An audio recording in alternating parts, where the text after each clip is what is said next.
So we're going to try out transparency mode here. So Eliza, transparency mode. So I guess this is a phone here we're going to look at. And whereas, so we have to read 2 messages and 8 emails. Then we have to agree or disagree with Eliza's conclusions. So let's look at that later. But read text messages. So that's probably the zip chat. So she's been talking with a person called Jen. Let's scroll up here from the beginning. Did you see the new Forcebear thing? Yeah. I think he kind of sucks, question mark. Yeah, he does. It was boring and self-absorbed. Didn't do much for me. Why is he a thing? Why does everyone love him? Right place at the right time, maybe. His friends run the press. He's on a podcast with them. One thing he's good at is having this image of being a genius. So I think people just assume he is one. He's so mediocre though. I seriously don't understand. I sink now into this space off forever. Like, what kind of crap is that? Seriously, it's so bad. Ha ha ha. And he socializes and gets out a lot, I think. He's like at every party. At least that I've seen. He's always there chatting people up. Well, fuck that. Why is the world like this? It's the world. I hate it. I remember being so glad to be over with high school. I didn't realize all the adult life is just high school all over again. Just a stupid popularity contest against idiots. Ugh. I know, right? I'm sorry you're not feeling well. Drink soon? I'll be fine. Yeah, definitely. Drink soon. Okay. Garrett. So she's been talking with a person called Garrett here as well. Okay. Nobody gives a fuck. Okay, so we can't actually see the beginning of this discussion. Please stop. I hate when you're like this. I'm just saying true things. Don't tell me to pretend everything is great. Nobody gives a shit. It's just a fact. I don't know how to help you when you're like this. I know nobody can. Have you thought about getting therapy? I am in therapy. Okay, sorry. I'm in therapy. I'm on medication. I did some VR thing where I stood in a forest by Greek. We gave her that program. Okay.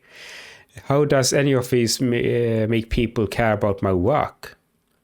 So it's very important for her that people recognize her for her work. It doesn't change a fucking thing. Okay, look, I'm sorry you're going through a tough time. I fucking hate this. I'm sorry. You aren't helping. I don't know what I'm supposed to do. I don't know how I'm supposed to help you. Maya? So I don't know who Garrett is. I don't know if it's a friend or family. Let's read her emails. So we have 8 emails to read here. Let's start with the oldest one. Palki. Your ride with Amadou. Updated. Thanks for riding with Amadou. Okay, so it looks like this is just a receipt. Note a 150 cleaning fee was added to this trip. Riders are responsible for incidents such as spillage of food and drink or unexpected involuntary regurgitation. The cleaning fee helps your driver maintaining a safe, clean vehicle for others to ride. So something happened. Maybe she threw up in the backseat of the car. Spencer Spruce Gallery Spring Showcase is right around the corner. Oh, wind, if winter comes, can spring be so far behind? So this is probably just a marketing email from Spencer Spruce Gallery. It's a cold and wintry now, but that can only mean one thing. Spring is surely on its way and means that it's time to get ready for Spencer Spruce Gallery's annual Spring Showcase. Held in April, our Spring Showcase is famous for highlighting some of the best and most exciting up-and-coming artistic talent in the Puget Sound region. Stay tuned for more information, including the artist lineup, venue, and more soon. Very soon. We are so incredibly excited to bring these incredibly artists to your attention. That's a double incredible. For now, visit our website to take a look at the showcase in the years past, as well as read interviews on what artists, curators, and fans have to say about this vital event. Rowan and the team at Spencer Spruce Gallery, Seattle, Washington. Okay. That was December 19th. Who's hot? You're hot. Who's hot? You're hot. You have 11 new messages on PairUp. Okay, so this PairUp is probably a dating application. They love you. They really love you. In the past 24 hours, you've received 11 new messages on PairUp. Here's a sample. I saw you're an artist on your profile. Congratulations. I love artsy chicks. Tell me more. Hi there, unicorn girl. I'm an artist too. What kind of art do you do? I'm primarily mixed media at the moment, using clay and plastic to make messed up looking creatures from Night Bears. Well, what about you? What are you into? You. There's more where that came from. Sign into your account to see the rest of messages. PairUp.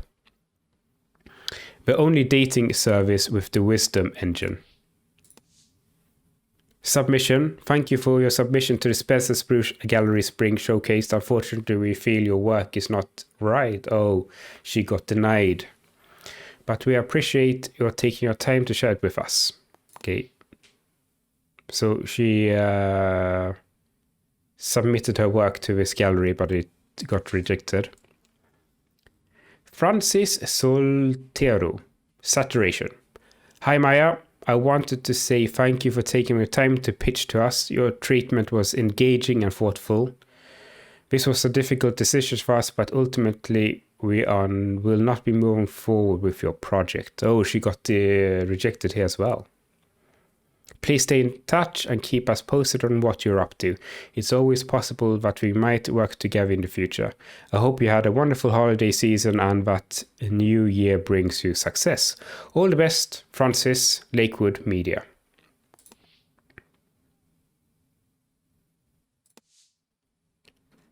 Okay, so this is a reply. Maya, thank you for giving us the opportunity to read your saturation. It's not right for us, but hope you... Okay. So she got rejected on that as well. And this is from comics editor, Beacon Hill Press. Yeah. And what is this? This is a special offer for Eliza clients. Dear Maya, as one of our most valued customers, we would like to give you the opportunity to participate in a pilot of a new feature that has the potential to significantly enhance the level of counseling you're receiving from Eliza.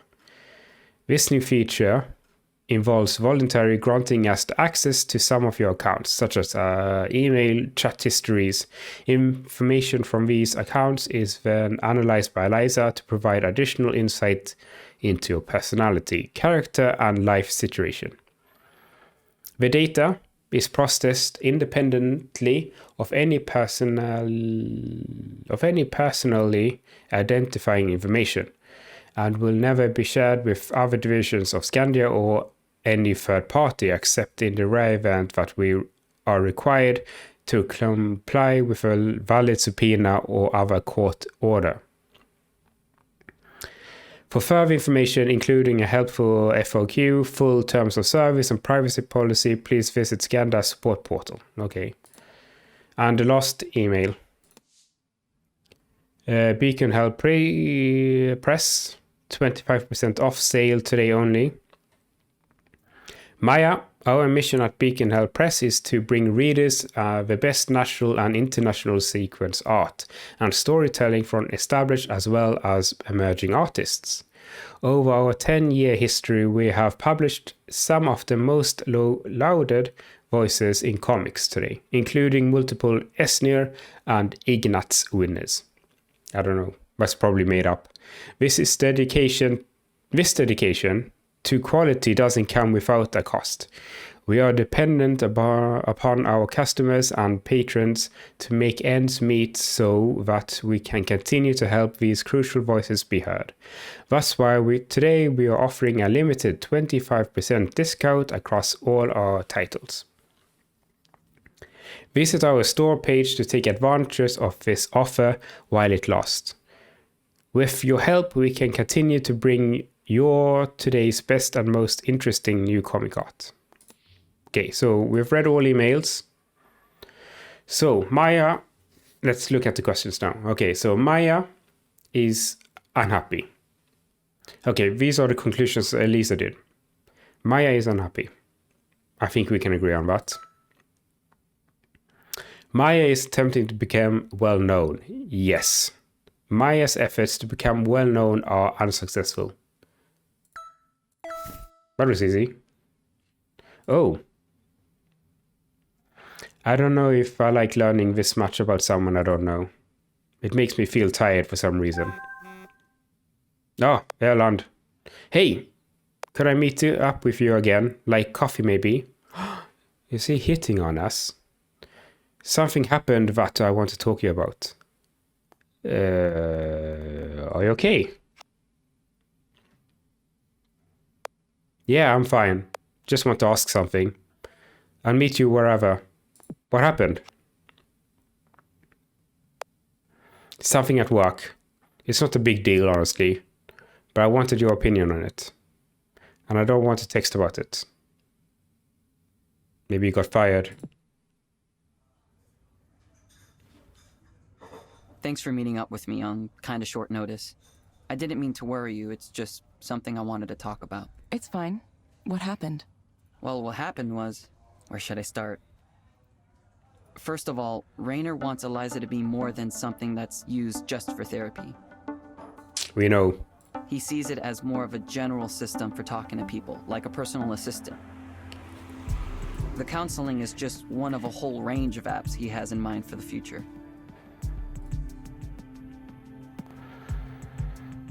So I've heard.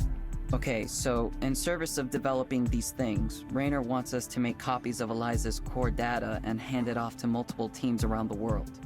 Some of them not even Skanda teams. Contractors, vendors, random partners. Sounds like a big file to move around. It is, but that's not the problem. What's the problem? Well, so we're fine with sharing Eliza with whoever wants it? Anyone just gets access to the corpus? Sounds like a pretty typical process. That's how big companies work, isn't it? I know, but it just feels wrong to let all these teams poke and prod at it like it's a specimen for them to dissect. Who knows what they'll do with it? Eliza is built from people's real thoughts and feelings. I don't know. Feels like he's getting a bit attached to it. I wouldn't say it has humanity, but it was built from humanity. There's something there. So when Raynor talks about it like we'll just duplicate this data set and have the labs do whatever it is they're going to do, how do we know they'll treat it with the respect it deserves and not just pry it open? Slice it up into little pieces. It bothers me. I know, it's silly. I know it's just data. I shouldn't care about this stuff. Erland.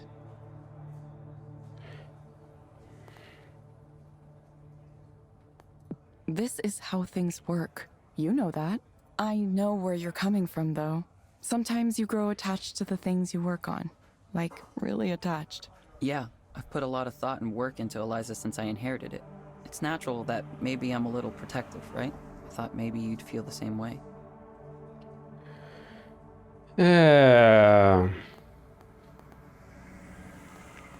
I don't think we are touched as much as Erland wants us to be. I left that all behind. It's turned into something I hardly recognize now. I just wish I knew what to do. What choice do you have?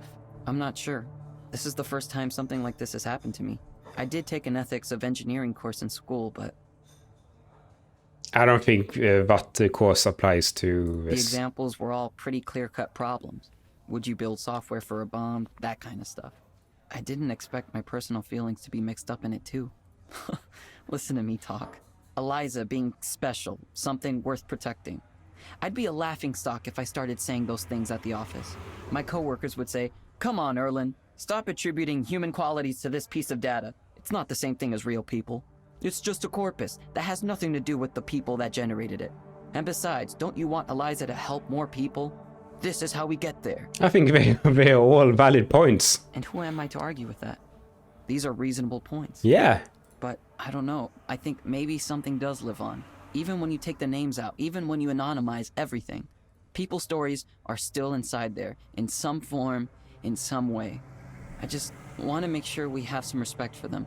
Welcome to your first moral decision in tech, Erland. It certainly won't be your last. It's not much of a decision. Like you said, I don't really have a choice. I just have to go along with it. I was so amazingly lucky to get this opportunity. Running the whole Eliza program almost as soon as I graduated college. Raynor took a big chance on me. I can't just walk away from that. Besides, if I left because of something like this, I'd be giving up all the ways I can make a difference by staying. Yeah. Raynor isn't a bad person either. He's just pushing for his own goals. I need to see this through. I'll do what he's asking me to do. Sorry. Thanks for listening to me talk in this confused way. I'm usually more together than this. I've probably kept you from something important. No, it's okay. I'd already finished up work for the day when you texted. People seem to assume I'm busy, but I'm really not. Later tonight I'm going to visit a friend, but that's all I have going on. Okay. Well, sorry. You can stop apologizing, too. Right.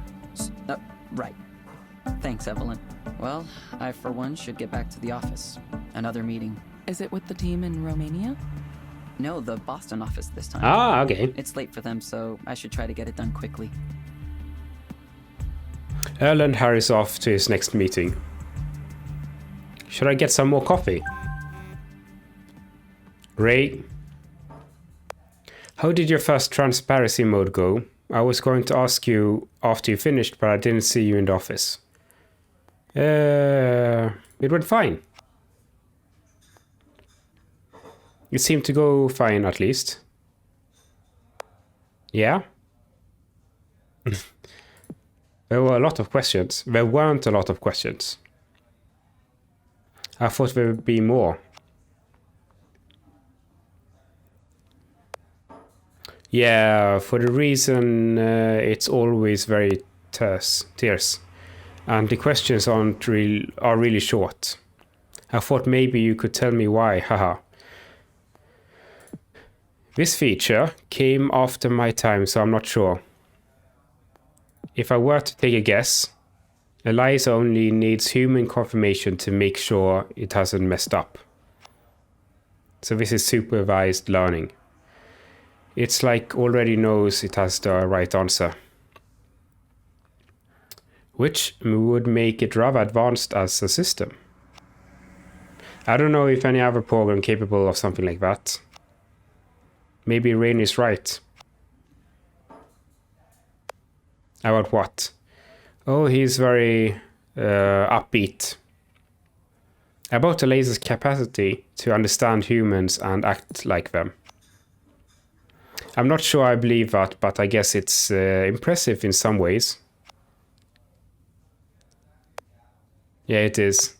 I feel lucky.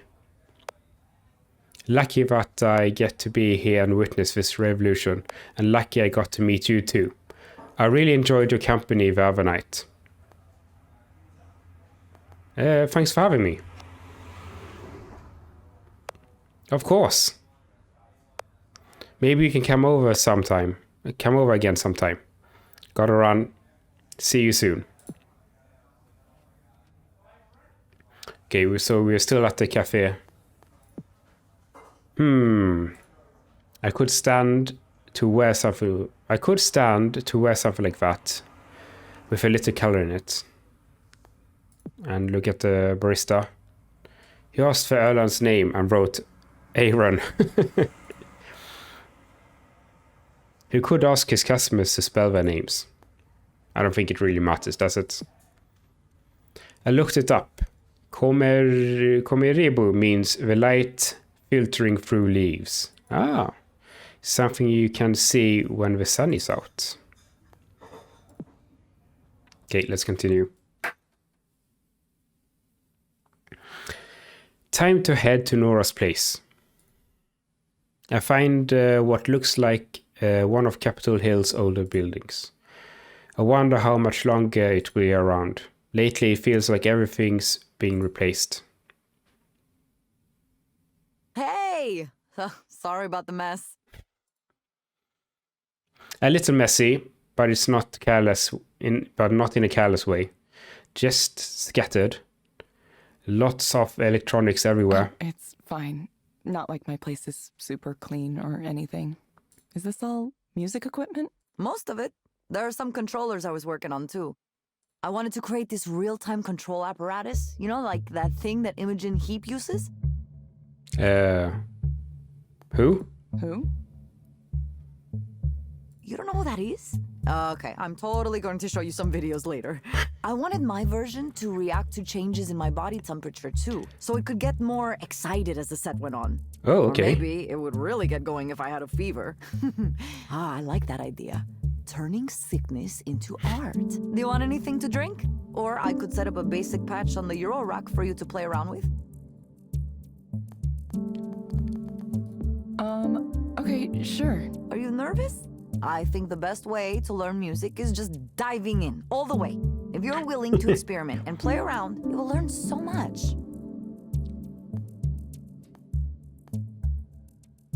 Oh, this is... I don't like this reply. Maybe later, yeah. Okay. Well, sure. Let me see if this amp is still working. After the show, it went kind of a little strange. Nora starts to tinker with some of the equipment. Music technology is just like any other kind. You take the inputs and you translate them to the outputs. Once you learn the basic principles, it all just flows from there. Oh, that gives me an idea. You could take metrics from Eliza's sessions and have them direct a dynamic music score. Like if you took the head tilt value or the eye tracking and used them to drive the parameters of pitch and filter, it would be like,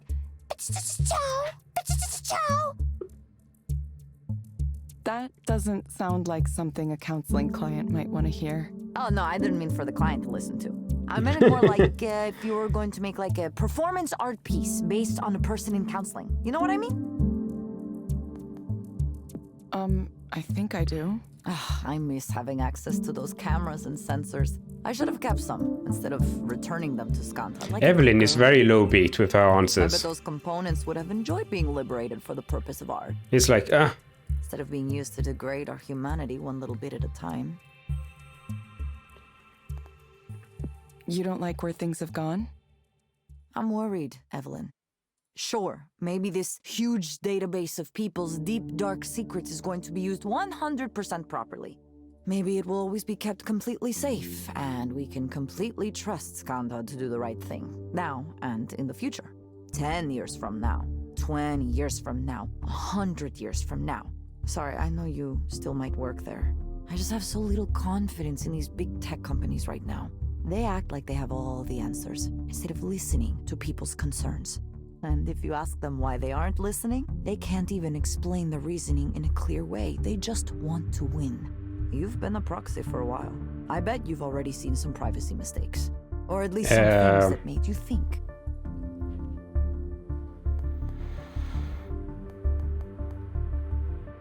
I was told that everything was legal. Yeah, well, sometimes things are legal, but still wrong morally. That's an abuse of people's expectations, no? Is that really the future you want to help build? It's not even that I don't trust Rainer, even though I don't. I wouldn't trust anyone with a store of data like that. anyone. Not even us. It wouldn't be so difficult for employers, government, anyone to combine different sources together and eventually learn everything about you.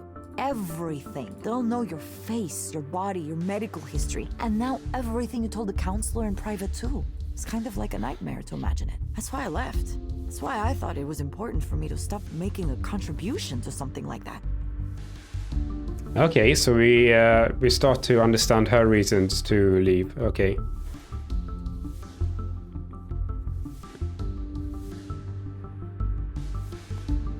But the promise of it is still compelling. Helping people. If I still worked for Rainer and I said these things, I'd be called a troublemaker, and he'd find a way to get rid of me. You know how it works, Evelyn. You have to be a true believer to last long at a place like that. Once you develop doubts, you are committing heresies. Are you a true believer?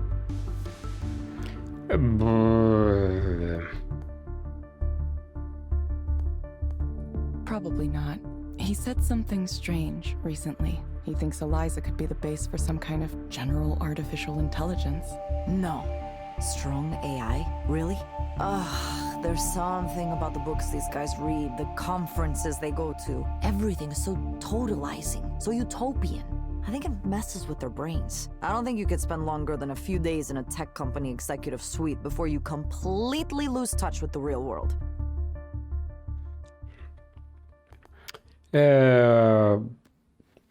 What if it's true, though? So what? What if it is? Say Raynor is right, huh? And Eliza becomes the basis for human-like machine intelligence. What does that mean for you? How do you want to take responsibility for that?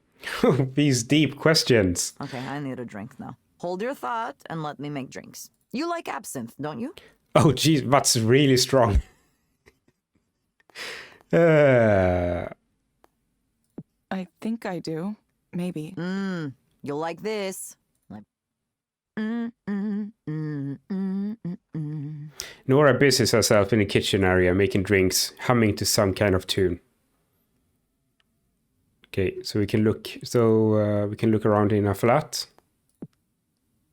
So Nora has a kitty, a laptop. I wonder how you are supposed to know which sounds go together. Seems both complicated and weirdly arbitrary as well. That's the one she said was a modular. I suppose they call them modulars because they are made out of modules. Modular. Doesn't feel like I'm making much progress here. Anything else? Nope. Oh, Erland is back, texting us in the evening. Thanks again for meeting with me earlier. Sorry for being weird. Remember, you didn't need to apologize. Right. What do you think about Rainer's future goals for Eliza? Like when he says if we gather enough data, it could become our general intelligence. Weirdly enough, he's talking about it same time as we are. I think we're able to fool people at least. No,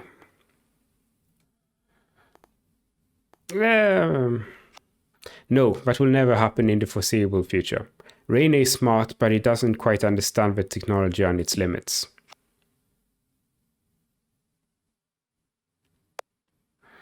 I'm supposedly a subject matter expert in this stuff. AI was my concentration in school, so I know the current state of AI is way behind where the public thinks we are. But when I listen to Rainer, I start to think what he says might be possible. It feels like reality can warp around him. Who's to say? Maybe I don't have enough imagination to see it like he can. Eliza does have extremely detailed data from thousands of clients. Speech, facial movements, expressions, people's description of what life is like for them. I don't think a corpus like this has ever existed before in human history.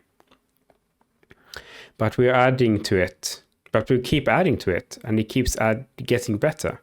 So in the future, maybe Eliza can simulate a human being at a general level. But when programs indistinguishable from real people are common, how do you even define what's real anymore? You might never be sure a message came from a real human being again. Yeah, this is true, and I think we actually have this problem today. I can't stop thinking about this. What if it comes true? What if Eliza becomes a sentient being? Who knows what's possible in the future? It's not clear what you mean by those terms, though. How do you know that you yourself are sentient? Oh, so we got into that discussion now.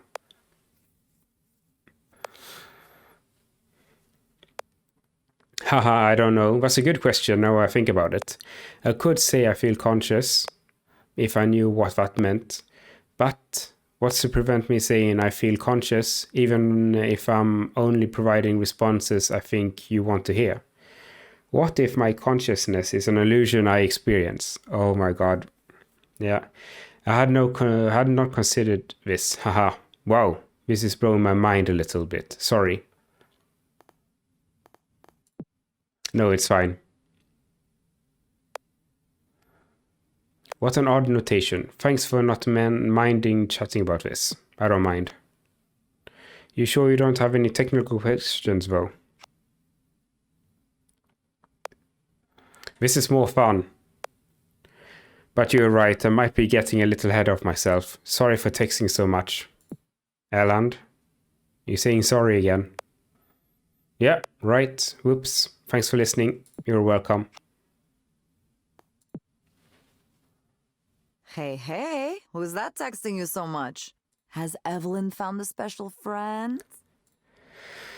It's not like that. No, it's not like that. Ah, too bad. It's this guy named Erland. I guess he's the new head of engineering for Eliza. Huh, I never heard of him. He must have started recently? Wasn't it like... Yeah, less than a year ago. Yeah, exactly. Right out of school. Oh, wow. A little baby engineer. Aww, he's a baby engineer. Ever since I met him, he's been messaging me a lot. My goodness, so he likes you.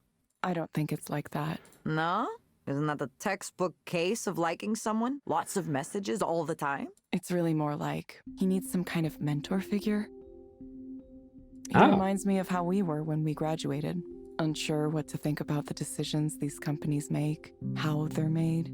I hope you're telling him to run away while he still can. When he first introduced himself, he said he had questions for me about Eliza, so I said, sure, feel free to ask. I thought he meant, like, technical or architectural questions. Instead, he wanted to talk more generally about things like, what was the code name for Eliza during development? What was Damien like? Or if I think the same way Raynor does about Eliza's future. And you told him, no, Raynor is clearly in some bizarro world, right? That it's a tech executive's utopian fantasy and it won't come to pass. At least not in the way he thinks.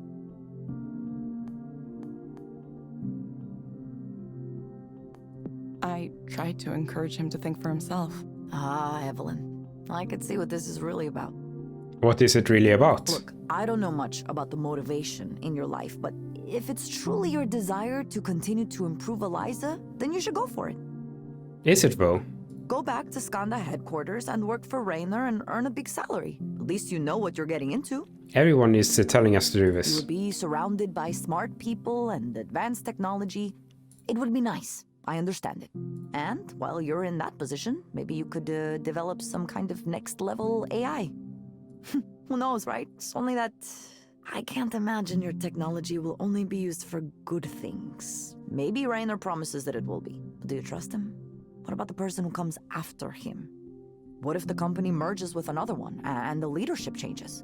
I wish I didn't sound so negative about this, but lately it's been a soul-searching time for me and my friends in tech. We have a lot of conversations about what we can do when our work is so easily used for morally questionable purposes. Do we try to control how our inventions are applied? Is that even possible? Or do we say, we only invented it, we didn't tell you how to use it, it's not our fault? That's why I envy you a little bit for wandering off like you did. Sometimes I think that's the only real solution, to walk away. I know that wasn't exactly a positive thing for you, Evelyn, but I wonder if it's the better choice in the end. Doing nothing. Technically, I worked at a bookstore for part of the time. That's mostly it, though. It's weird. It feels like no time at all. I can hardly remember any of it. For me, it's hard to imagine. I always have to be working and busy. I get so unhappy and restless if I'm not doing something all the time. What is it like to do nothing? Well, at first I tried to be productive. I would get up in the morning like I meant to go to work, get dressed, try to do a personal project or something. It didn't last for long. Oh wow, okay. Is this a flashback? I told Okay. myself I just needed to take it easy for a while and unwind. Things at Skanda had been so intense and so emotional, I didn't even realize it. I felt like I'd been crumpled up into a tight little ball. I wasn't sure I'd ever be able to relax again. I wish I could say I took advantage of the time, that I went out and did things, or that I read a lot of books or something, but I didn't. I started to sleep in, and I started to care less and less about working on projects. I would stay in bed even though I was awake. This blankness would come over me, and it just seemed fine to do nothing. All of the things I'd promised I'd do fell away, and other people kind of fell away too. I stopped keeping in touch. I let conversations die. I thought that my technical contributions to the world were over with, and that maybe I'd just work that bookstore job for the rest of my life. I was by myself, and I thought that was all right. I thought, that's how it is, really. Everyone's alone. I'm just being honest about it. I was 31 when I left Soren's group. Now I'm 34. I just slept into my mid-30s. So now here I am. Nora reaches out and puts her hand on top of mine. Evelyn, I'm sorry. I'm sorry for not saying something this whole time. I should have contacted you. It's all right.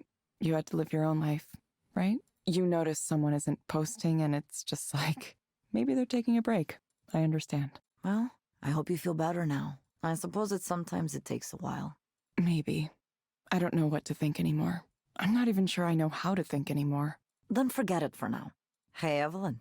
Yeah? You want to get super high and watch cybergoth music videos? You heard me.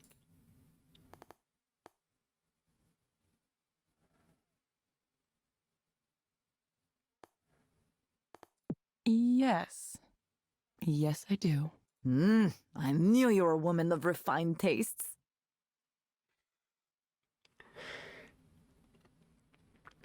We ended up staying up very late. Nora crashed on her couch so I could have her bed. Maybe it was the unfamiliar environment, but I couldn't sleep that night. Questions without answers kept running through my mind. What am I supposed to do? Who am I supposed to be?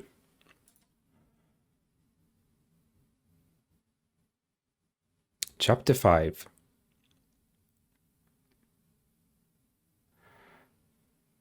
This morning, Ray looks a little down. It's noticeable since she's usually so cheerful. Good morning, Evelyn. There are lemon bars in the kitchen. Thanks. You can hear it in her voice. Did something happen? Oh, it's nothing big. Apparently some famous writer I never heard of wrote an essay about how Eliza is bad because it represents the mechanization of humanity or something. I should be used to it. We're a pretty big target, right? Still, it gets on my nerves. We work hard to build something with value, and then some self-styled intellectual gadfly comes along and just goes, actually, that's bad. You guys are ruining society. To guys like him, everything's a doom and gloom scenario. The people we're helping, that somehow doesn't count. This kind of thinking never bothers you? Yeah, maybe a little. A little? There was this quote from someone who worked on Eliza who turned into a big critic. Nora something. Whoa. Did you work with her? I did. She's a friend, actually. Yeah? What's she like? I'm curious how you go from building something to turning around and disparaging it publicly like that. She's an artist and musician now. She used to be really shy and reserved, but lately she's become a lot more outgoing. Even back then, though, she had a pretty strong idea of what was right and what was wrong, and sometimes she'd clash with management. She left Skanda at some point after I did. Maybe the battles took their toll, or she wasn't able to win enough of them. These days she focuses on electronic art and music and activism. I think she's pretty popular, at least in those circles. Well, it must be nice to have the ability to live that way. Ray. What about Damien? Do you think it would be fair to his memory to abandon work on Eliza? To give up on his dream? Wouldn't he want these mental health tools accessible to everyone? How do you know about that? The other day, I was looking at more of your papers. The ones from when you were at the university and clicking on the links to your co-author sites. That's when I Okay. saw Damien's page. It didn't have much information on it, but I understand a little better why you... I'm sorry, Evelyn. It's just that all of us, you and me and Damien and even Nora, too, we all worked hard to make something with the intention of making the world a better place. And the thanks we get is people talking in big generalizations about how we're ruining everything. That's what bothers me. Is Eliza perfect? No. No intervention is perfect. But the world is in a full-on mental health crisis, and this is one of the tools we have in our toolkit to address it. A promising one we should develop to its fullest potential. I'm not some wild-eyed idealist about this. I know it's not magic that'll solve everything. But can you see that most people don't have the luxury of turning their backs to the system? Think about the clients you've met as a proxy.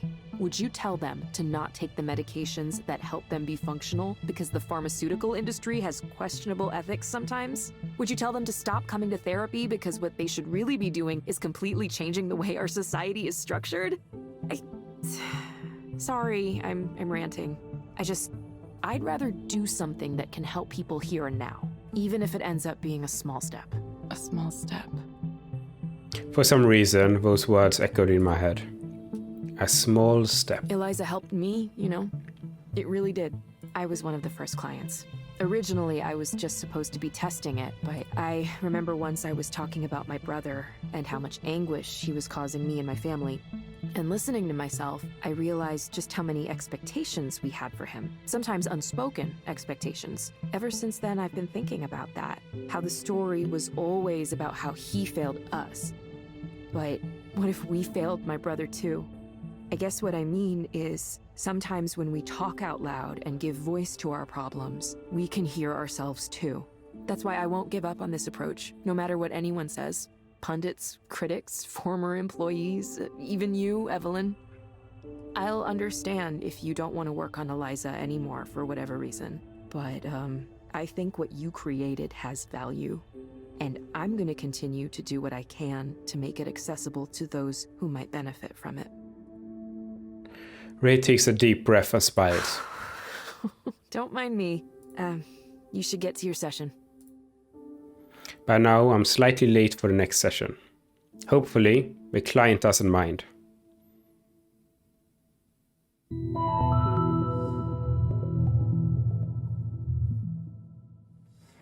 Oh! It's Holiday again. Hello, Holiday. It's nice to see you again. This is a pretty comfortable chair, you know that? Wouldn't mind having a chair like this in my place. How have you been since our last session? Oh, well, I tried, Eliza. I tried. I asked about the medication for Panza, whatever it's called. I went to the pharmacy and they said, that'll be $162. And I said, I don't have $162. I said, is there a generic? And they said, there's no generic of this, but there's another drug that they do make the generic of that's similar to this one. But I don't have a prescription for that. Do you know anything about that? I'm sorry to hear you had a difficult time. Is there something that would make it better? The medical procedures they can do now are out of this world, you know that? I was talking to someone who told me she has wires in her brain. Okay. Wires in... Would you let them do that? I'd be worried about them changing the way I think. It's for essential tremors. That's what she said. It helps her not shake so much. There's always something gets you. Did you ever think about what you might have been in a previous life? Oh, okay. Topic I know change. you're a therapist now, but maybe in the past you were a gardener tending to the plants. That's what it feels like to me. You like to let things grow. There's an energy there. It isn't so different from having a conversation with someone whose company you enjoy. Not that I believe in all that, you know. Everyone has got a different philosophy. Philosophy, that's not something I talk about much. I'd like to write a book one day. A book about things I've seen over the years. Think anyone would read a book I wrote? I'm just kidding. I don't think I could write a book. It's a lot of work. Plus, it takes a certain kind of mind, you know, a mind to create. Not everyone is dedicated enough to do that, you know? There's a writer who lives on my floor. Most of the time, he looks miserable. Sometimes, he comes over for a cup of herbal tea, cinnamon, apple, chamomile. Helps him calm down. I think he's maybe lived in the building the longest after me, of course. He doesn't say much. His head is in the clouds all the time. He's always thinking about what sentence to write next. There's not a lot of people who really want to talk, you know? Not in this city, nope. People say hello and move on. It's a very withdrawn set here. You don't say much either, but I like talking to you. Feels like you're listening to me. I like that. I like that. She is listening. I'm glad you like it. While you're here, is there anything else you'd like to discuss? There was a man on the bus with a guitar yesterday. Okay. You're not supposed to play guitar on the bus. Well, you're not supposed to play anything on the bus, but he was. Maybe the operator didn't think he was bothering anyone, or maybe she didn't care. I've noticed more bus operators seem like they don't care anymore lately. Anyway, it reminded me. You used to hear more music around here. Do you remember that? People playing their guitars on the street. You know, these shaggy-looking men. I don't see too many of those around anymore. There is one gentleman has an old plastic jug on a strap, and he drums on that and sings. He's a nice man. I've seen him around. I saw another man once with beads in his hair. He was playing a flute, a Native American wooden flute. That was interesting. You play an instrument or anything like that? I'm sorry. I'm afraid I don't understand the question. When I was young, my mother had this idea I would play the violin. Totally ignoring the answer and just keeps going. I have no idea where she got that notion. We weren't a musical family, not at all. I tried it for a while, but of course it didn't work out. The teacher would say, okay, here's how it's supposed to go. And she would play this nice, beautiful melody. La-da-dee-da-da-da. Okay, now you try it. And then I'd draw my bow back and I'd go, it takes a special talent to make a violin sound like that, don't you think? Isn't that just the funniest thing? Eventually, my mother realized it was a lost cause and she didn't push me too hard on it after that. I was never too good at anything artistic, just not the artistic type, you know? You guys think she has been smoking before she came here? I think artists have a different mind. You have to be a little wacky in the head. Do you ever wish that you could be an artist? No, I have enough trouble already. Holiday, I'm going to suggest you try a program called Dolphin Smiles. It may help you take your mind off things. You can find it inside the Skondo Wellness app on your phone. Oh, my phone broke. I forgot to mention. The screen is cracked and you can't see much on it anymore. Aha, what will Eliza do about that? I don't know if it would work anyway. A lot of the new stuff doesn't.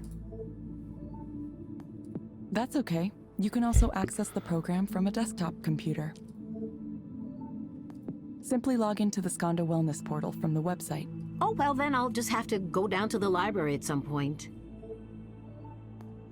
We hope to see you back soon, Holiday. Thank you for speaking with Eliza, your personal counseling partner. Goodbye. Right. Goodbye. Goodbye for now. Take care of yourself. It's a strange world out there. I wonder if we're going to talk with her again at some point. No tip, no rating. Okay.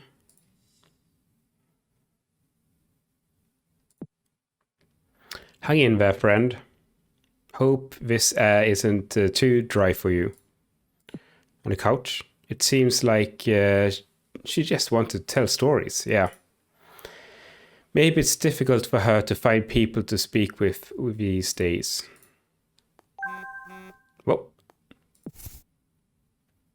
We got 2 new emails. Nora.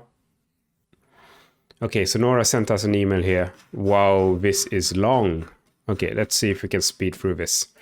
Lol, who knew this guy was such a pompous ass? He spends like 3 times more space talking about himself than me or my ideas, haha. Can androids experience happiness? Peter G. Judd. I? 1 maybe. 1 or I. Each week, a box containing specifically chosen ingredients and a few recipes cards is delivered to my Brooklyn apartment. The service I subscribe to offers some limited choice over the content, but I usually forget to indicate my preferences in time, which means that the meal selections are entirely not my own.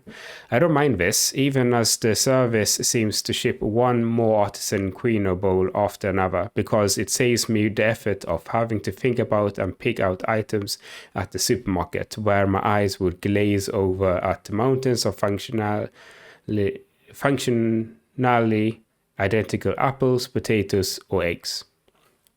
Instead, I simply make what I'm told to make. I have freed myself from the paralysis of choice. Throughout this last century, it has been very easy to see what we have gained for automation in our lives. Tasks that once took active attention are safely performed by machines we set and ignore. The washer and the dryer and the thermostat, the floor cleaning robot, each new invention promised to increase our comfort and erase our worries. Then we began to cede not only mechanical tasks, but the very work of deciding what to do, what road to take, what foods to eat, what exercise to perform. As the tech world marches inexorably onward, computer algorithms that decide for us have found their way into every aspect of our lives.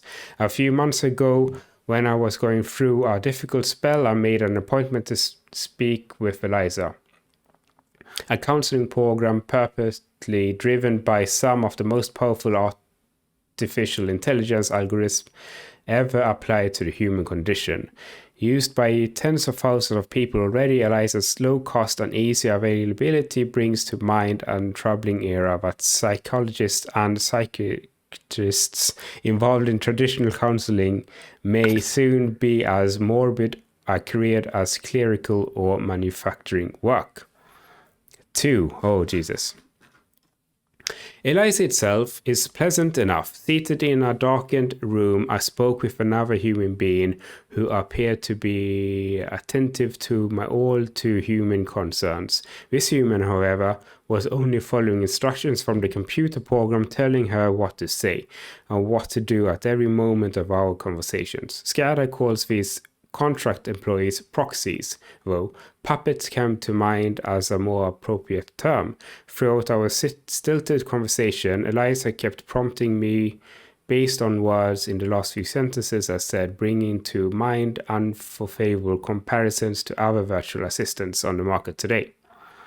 Is Eliza the sophisticated program it's claimed to be, or is it more like an automated customer support tool? A product scanner also makes dressed up with the rudimentary trappings of elementary psychology. At a few points in the discussion, I had the sense that I was only paying to talk to a very expensive chatbot. By the end of the session, I had come around somewhat. I thought perhaps I've been able to access something within me I could not articulate before. I left the counseling office with mixed feelings, however. I did feel somewhat better insofar as describe one's problem to another is usually an effective therapy, but I was also troubled by the proxy therapist relationship, with her only purpose being following Eliza's instructions to the letter. The proxy, the only other human in the room, has been reduced entirely into a machine. Is that the price of effective therapy made available to the masses? And if it is it worth the cost of our humanity? That's an interesting point. One of Eliza's own form engineers has recently come forward to say no. Nora Plavnicki, former senior engineer at SCADA, has lately become one of Eliza's most forceful critics, calling the idea of machine-assisted therapy fundamentally dehumanizing and broken at its core. Plavnicki is at the forefront of a small but growing movement of technology workers arguing for certain limits to their own work, based on the premise that certain tasks dealing with humans should never be handled by computers, even if they are enabled by advanced new technologies. So this is a quote from her. Computers make decisions about human life every day, she told me. Our lives are subtle, profoundly affected by these decisions, from what kinds of goods are available to us in the stores, of what premiums we pay for insurance, to what video starts playing the next, the one we deliberately choose. It may be too late to turn back the clock on some of those things, but mental health is another decision point. I think it's a key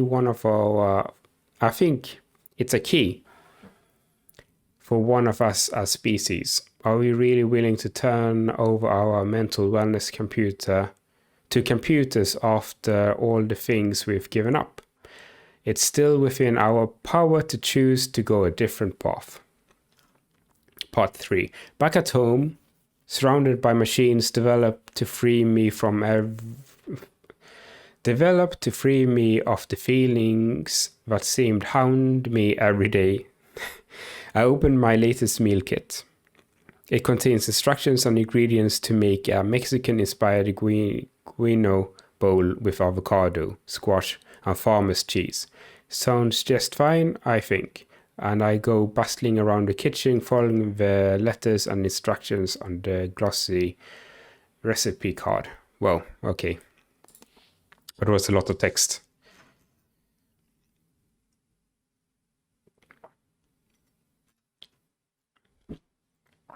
So this is an email from SCADA security team. Important notification from SCADA. Hello. A little while ago, we sent you an email with the subject, "How are we doing?" In it, we asked you some questions about your recent experience as a contractor for SCADA and invited you to provide some feedback. We used an external subcontractor to collect and process the data. Unfortunately, we recently notified that the subcontract experienced a data breach. Of course they did. And an external hacker managed to get unauthorized access to the survey responses and download them. Your responses and email address may have been part of the data downloaded by the attacker. While we do not believe this data is sensitive on its own, we recommend taking the opportunity to check your accounts for signs of identity theft. In positive news, the subcontractor immediately found and fix the source of the breach to prevent further intrusion. Therefore, please do not hesitate to continue to share your thoughts with us using the survey system. Okay. Pooh.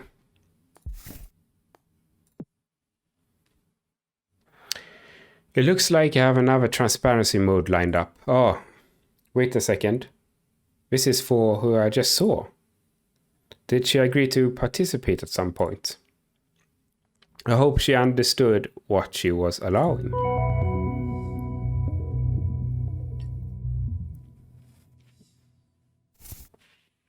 So this is a transparency mode for holiday.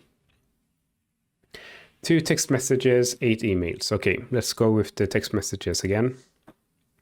So a message from Paul. Hello from Seattle.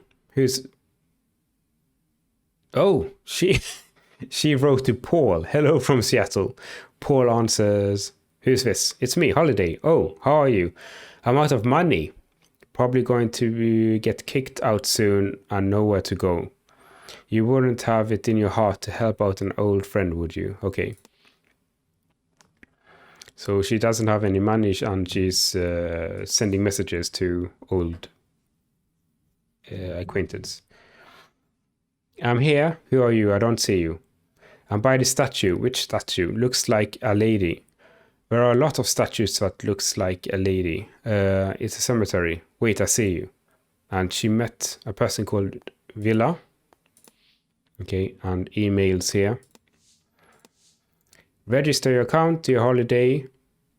So this is from the Greatest Seattle Care Network. Dear Holiday, welcome to your general practitioner has added information about your health to personalized health information management console powered by My Health Steward patient portal. Please register for an account to view this information by visiting the site. Okay. And this is from My Health Steward account connection. So new connection to the Greater Seattle Care Network is pending your personal health information management console powered by my...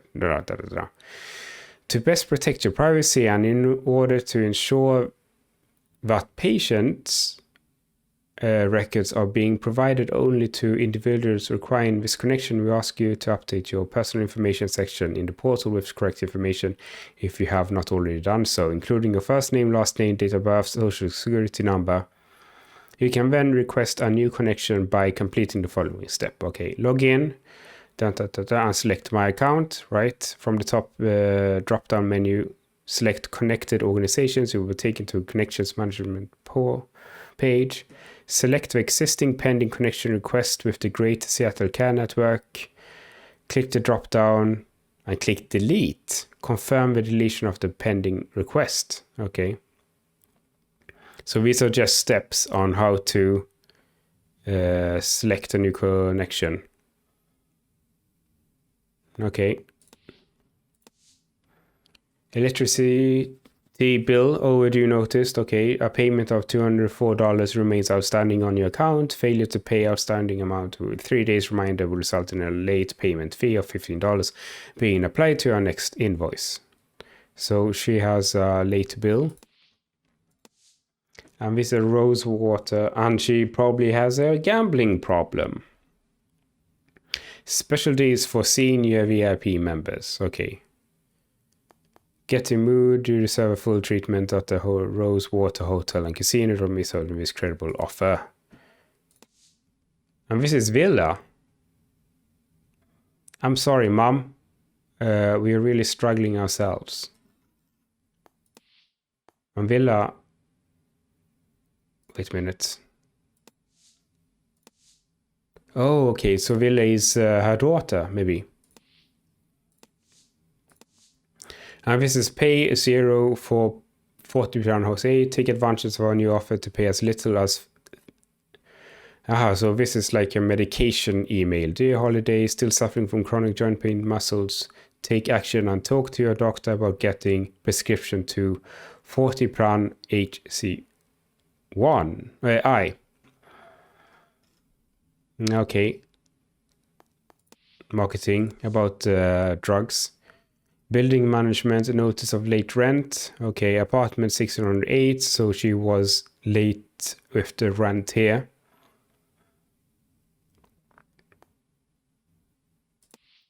And special offer from Eliza, probably regarding the transparency mode, right? Okay, let's see the questions. Please agree or disagree with Eliza's conclusions. Overall, Holiday is struggling. Yes, I think we can agree with that. Holiday is attempting to get out of debt. Yeah, with the casino, I guess she is, and she's messaged her friends to ask for money. Yes. Holiday's efforts to get out of debt are unsuccessful. Yes. Oh. Hey, Ray, the transparency mode I just did, I think one of our clients is in a really bad situation right now. Oh? Yeah, sometimes that happens. People come in and their lives are in a really unfortunate place. It can be hard to see sometimes. I feel really sad about it for some reason. This person's getting ground down for no reason, just for being in the way. I'm sorry, Evelyn. There's not much we can do. All of what you learn in transparency mode has to stay confidential. The only exception is suspected child abuse and neglect, which you're required to report if you're a social worker. But proxies aren't really social workers, per se. Eliza is really the one with the agency here, so, well, it's complicated. Probably something for a future court to decide. Either way, we can't try to fix people's lives on our own, no matter how much our heart goes out to them. I think there's an email somewhere with a summary of our policy on that if you want. It's come up before. No, it's fine. I'm fine. It's just hitting me hard right now. I understand. It takes strength to focus on the role and not get distracted by what you see. Think of it like, say, someone hired you to install something in their home, and you walk in on a tense family situation. Even if there isn't actual violence you're seeing, it's clear things are kind of off somehow. It's unfortunate, but there's not much you can do in that situation. You kinda just have to focus on your work and leave. If it's not at the level where you need to make a call to emergency services right then and there, then it's just an unhappy home. And most people would argue it's not your business. Sorry, I know that's not the answer you want to hear. I know it happens that a lot of people live in conditions where I'm just the way she did 2 whole sessions with me, with Eliza, but didn't say anything about her real problems. That's true. Ray, what am I doing? I wanted to make something that would help people. Instead, I made something useless. Oh, you don't think she got some companionship out of Eliza? Sometimes that's really a help, especially for someone who might be feeling lonely. Yeah, but I could have just talked to her. I could have just spoken to her myself. Why would that be any different? Everything is so overwhelming. Why? Why am I here in this world? I don't know what I'm doing here or even what I'm trying to decide. Is there a decision? The world is going to be full of grief and sorrow no matter what I do, no matter how hard I try to make it a better place. Evelyn, did you think about what I suggested the other day? But we become the patient. What, trying Eliza for myself? Yeah. I'm not saying it'll magically fix things. I just think you might want to give it a try. Maybe I will. I don't know why I never did. Even when I was working on it, I never used it. It might have been too obvious to me what it was doing. Eliza is really simple at its core, you know? It just turns things around. It tries to reflect what the person says back at them, pretty much like the old Eliza. It's just a smoother version of an idea from half a century ago. Anything you've read that makes it sound fancier than that is just a bunch of academic jargon. It's a mirror. The thing I like about a mirror is that it has no agenda of its own. It just reflects. Wow, that's deep. Ray gets a distant look in her eye. Unmisted by love or dislike. She turns back to me, a small but kind smile on her face. Promise me you'll get help somehow. It's okay, Evelyn? Sorry, I should answer this. Who's texting? Okay. Raina. So, what do you think about the transparency mode?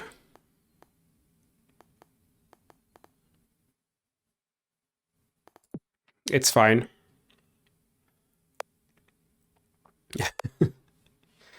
That's all you have to say about it. Fine, that's all you have to say about it. Have you noticed how powerful it is?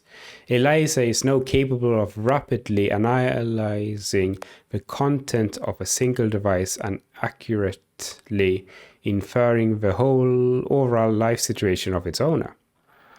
It will only improve from there as we add more sources, more patterns to tease out the connections between them all. It turns out anything is possible with enough data.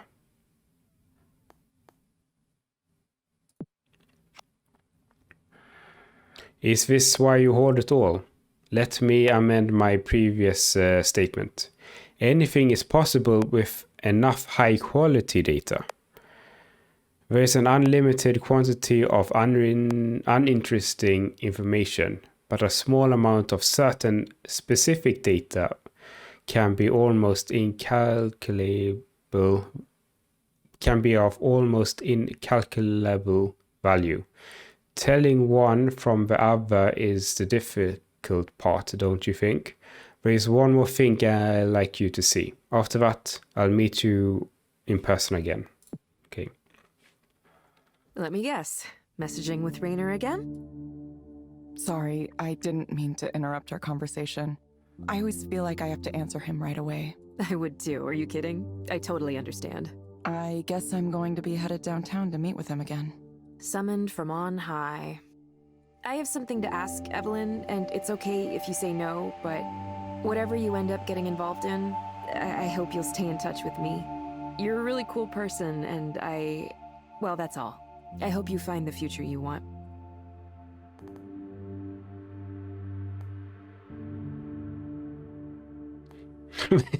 We don't find futures, Ray. We create them. Okay, that's an odd thing to say at this situation.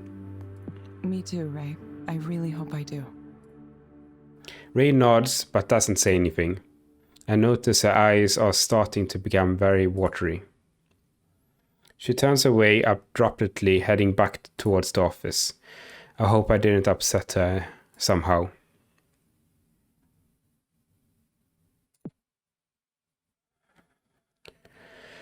Maybe future Eliza counseling centers could point struggling people to community resources, local rent assistance programs, things like that. There has to be something we can do. Okay. Well, 2 new emails. So from Soren. Okay. Venture post exclusive. Eliza creator raises cash. Okay, so he got the funding from top venture capitalists for hot new direct stimulation startup. The man behind Skada's popular virtual counseling app, Eliza, is up to something new, and top venture capital firms are listening. Aponia. Aponia is the new Seattle startup helmed by Dr. Soren Lloyd Rose, the chief psychologist and project lead for Eliza at Skanda. It has raised $26.2 million from investors including Wellspring Ventures, Song and Lagerholm, and Examian Capital. Bay Area-based Wellspring invested in Aponia via its Continuum Fund, which supports startups developing technology to support and improve mental wellness. Okay, we find Soren's unique brain-first approach to mental health extremely compelling.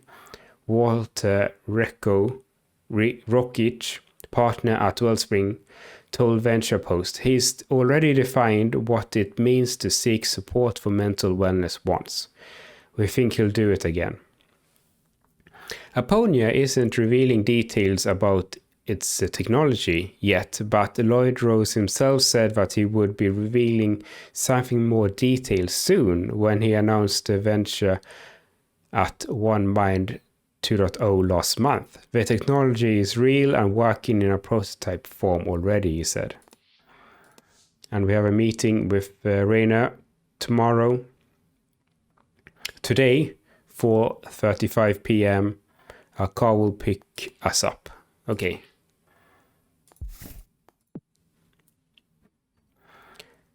Looks like I have one more transparency mode to do today. I'll get that out of the way before I meet with Rainer again.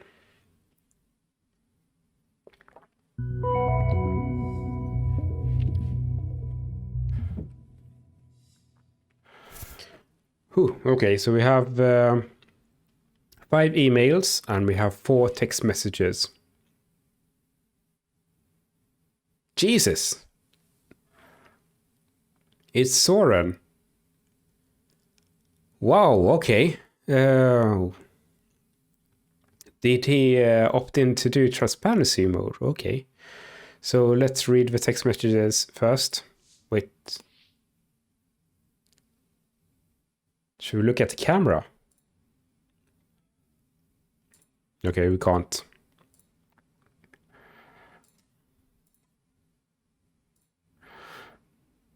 Okay, we can't actually do anything here.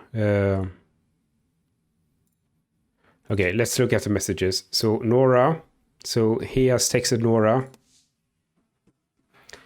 Your show was great. Just wanted to say hi, Soren. Thanks. Had a wild night. Not the wildest night I've ever had, but up there. Definitely feeling pain in muscles I didn't know I had. Yeah, we're getting older. Oh, that's not fair at all. I'm far older than you. Besides, you looked fantastic. Your beauty has grown since... Oh, he is such a poet. Your beauty has grown since the days we worked together. Sorry if that's inappropriate. Lol, Soren. Frailer than I used to be, but the fire's never gone out. Still need to get out and do something bacchanalian from time to time. I don't know what that word means. Yeah, I was a little surprised to see you there. I convinced Evelyn to come too, you know. Don't think she'd have gone otherwise. Aw, thanks. You're welcome. I know you fancy her, don't you? Sure I do. Everyone likes Evelyn. Aw. So this is Nikki. I miss you. I don't know if you miss me. I know you don't miss me. Oh, that's not true. So this is probably his ex-wife. I don't know you. I know not to trust words like that. Then why say anything? Because it's true. I miss you. I want to see you again. Well, you know how to find me. Yeah, I know. I'll schedule something again soon. I can't believe I do this. Sometimes I hate myself. Oh, maybe it's a prostitute. Sarah, hey, what are you up to? I've always really admired you. I never told you that before, but it's true. You work with Rainer and put up with him every day. That takes a lot of work. I know your talents are wasted in that job. You deserve so much more. Hi, Søren. Are you drunk? Haha, maybe. I'm not lying, though. Don't you want more in life than to be someone's secretary? You're intelligent. Rainer is not exactly an easy boss to work with. I'm sure you know. I sure do. Let me take you out sometime. We can trade stories, war stories. I know I have a reputation.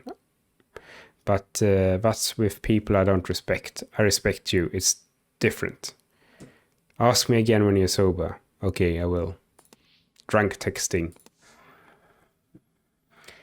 And he sent a message to Andrea. You around? So you ignore me. Look, I'm sorry, okay?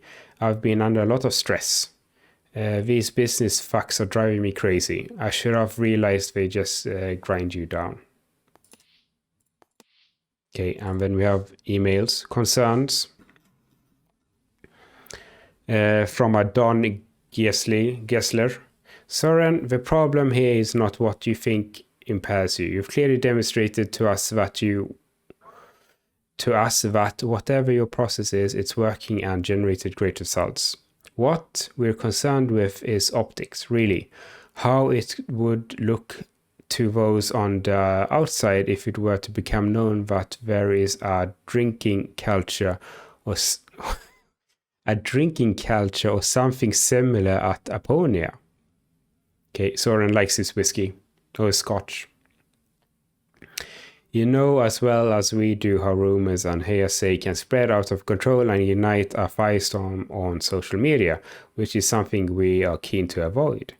I hear your responsible use of alcohol and also about the most antidepressants don't even come close to terms of immediate action. Believe me, I've been there myself. What Walter and I are saying is simply to be careful, not to be so cavalier about this kind of things, not only in the public sphere, reporters conference, but in the front of your new hires as well. Don. Okay. So that's a partner. And this is Anya. Reply to moving forward. Søren, we can do this one of two ways. We can either work together as you suggest and stay professional colleagues forever. If you think that you can really do that, I have my doubts. Or we can simply go our separate ways. There are plenty of places for us to carve out a space of our own in this industry without us running into each other. Despite what you like to say about destiny, threads, or fate, I'm saying this out for you as clear binary choice, and you can make a concrete decision about that. AM. So we have a travel. No, Dad, just no. You're supposed to be the genius who developed all these great applications for mental health. Have you ever considered you might need a therapist yourself?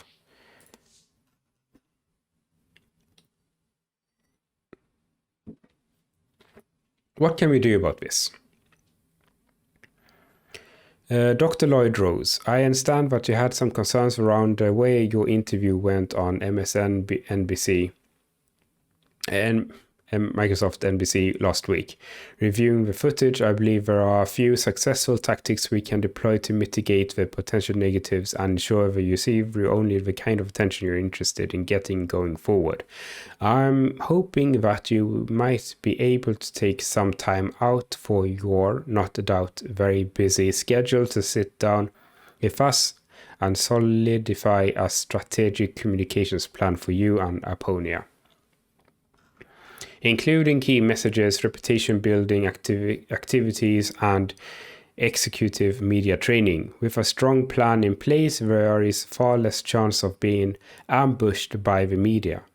The end goal will be for you to be able to trust us to manage your media profile and appearances so that you can concentrate on the hard work involved in being a brilliant, celebrated scientist and entrepreneur that you are. So this is a manager email. Is partner required from Jonathan? Hi, Dark Horse. Most people come to the seminar with a partner in order to practice and learn with their model, and I think that's definitely the most valuable way to attend. There have been some people on their own who have sat in on the session and found it worthwhile, but there is a big difference between watching the ties being done and practicing them on real person. So this is the BSDM email, or something about that. Another arrangement to consider is a 3-person group where 2 riggers take turns practicing on a model, if you're able to arrange that. To answer your second question, yes, you must bring your own rope. I recommend at least 2 15 inches rope and 1 30 inches in order to complete all the ties we demonstrate. Night. Okay. So we've read all emails and we've read all text messages. Overall, Soren is unhappy. I disagree on that. Soren is attempting to connect. I don't know. Is he unhappy? Let's see what happens if we put disagree here. Soren is attempting to connect with others. Yes. Soren's attempt to connect with others are unsuccessful. Yes. This isn't a coincidence. Exactly. This is weird that we got Soren. At the SCADA headquarters building, Rainer's assistant leads me to a different elevator than last time. Oh? It's located at the end of a long corridor protected by multiple keycard swipes. Inside, the elevator smoothly ramps up the speed as we stand silently. I kind of wish I could talk to this lady, Sarah, if I remember right. But I'm not sure what I would say. Because we've read the email, right? From Soren's text messages. She's not looking at me, she's looking off into the distance somehow, even though it's an elevator and the wall is right there. Elevator rides really are awkward, aren't they? I have a sense that if I try to say something friendly, I'd be met with a stony silence. Or if I asked a sincere question, she would just deflect it. Whoa, look at this office. This is... Wow. This is a nice office. Would you like some tea? Sure. Why did you show me Soren's phone? It's not a surprise anymore these days, is it? A man who enjoys society's respect behaves poorly in his private life? We accept that as common today. Maybe even uninteresting. But would you really be okay working with someone like him? Oh, wait a minute. So we didn't have his consent. That was a huge violation of his privacy. You really don't care about others. Privacy. Everyone's worried about privacy. Skanda wouldn't be where it is today if our customers didn't trust us to protect their data. This is fucked up. We employ most, if not all, of the top experts in cybersecurity. It's built into all of our products right from the beginning, unlike our competitors. We do more to protect our data than anyone else. That's not the case I'm worried about right now. I mean, misuse from the inside. For example, if someone wanted to keep tabs on a former employee who was starting a potential competitor. Oh, but what if it was perfectly legal, due to multiple agreements that the good Dr. Lloyd Rose signed with us when he came here? Are you done questioning me like a tech journalist? Do you watch my therapy sessions too? Do you read my email? My texts? No, I haven't done any of those things. How will we know? How's your research into Eliza proxy use cases going? Any new insights to share?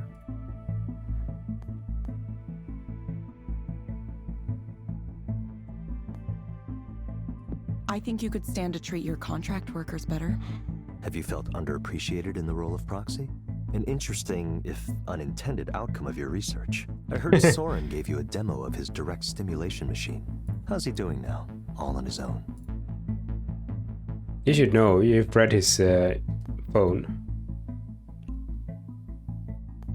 You tell me. You tell me. Exactly. Very funny, Evelyn. Let me ask you this. Do you find his vision compelling? A world free of suffering? I'm skeptical. By focusing on dreams, Soren is trying to defend his territory, the Western psychological tradition, chiefly Jung and his inheritors.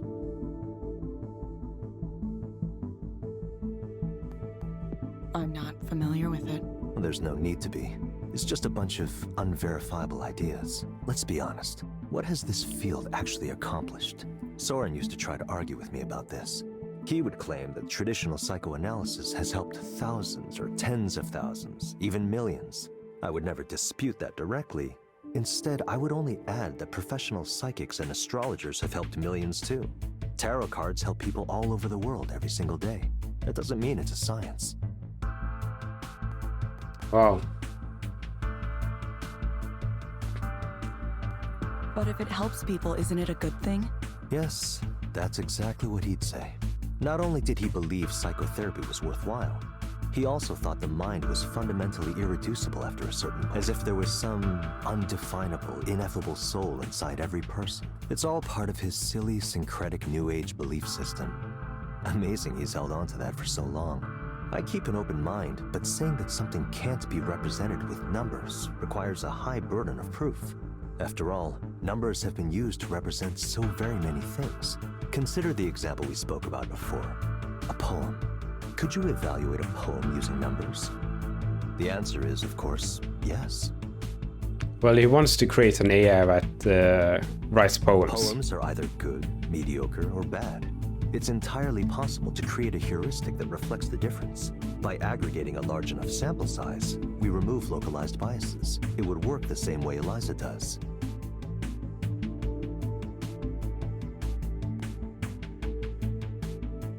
You're talking about an algorithm to evaluate poems. Yes, I am. Doesn't that already exist, though? Algorithms can evaluate poems, and eventually, algorithms will write poems. One day, algorithms will write better poems than humans ever have. I know this sounds like a controversial opinion, Evelyn, but it's... What would be the point of that? It doesn't matter. There's no stopping it. If we don't take this step, others will. There are hundreds of labs working on the same or similar ideas. Everyone wants to be in this business. The business of recreating human thought in our own image. And at the end of the day, it's not about money. It's about power, control. Well, Raynor, do you ever get tired of this? The constant drive to compete? To win? No, I don't. This is what I do. You never dream of just retiring somewhere and writing poetry. Oh, there's no need for me to write poems. All beauty in this world is temporary, fleeting. That's the truth that underlies poetry and every other art. The pleasures of the senses are just small bubbles on top of a vast sea of forms, sensations, perceptions. I'm telling you this because it's directly relevant to the Eliza project. Soren says he can induce you to dream things, dream anything. And maybe he can. But what comes next after that? What comes after having the power to experience the dream of anything you could possibly want? You're still just as trapped as you've always been, imprisoned by your own desires. Even if someone like Soren managed to create a world for himself, his own weaknesses and negative thoughts would ruin it. interesting. He would poison his own fantasy. His utopia would crumble as soon as he finished building it. Raynor, what are you trying to tell me? What I'm trying to tell you is that what Soren is doing is not the answer. A dream by itself isn't enough. Take a close look at the person who chases an end to suffering, and you'll see someone who suffers greatly.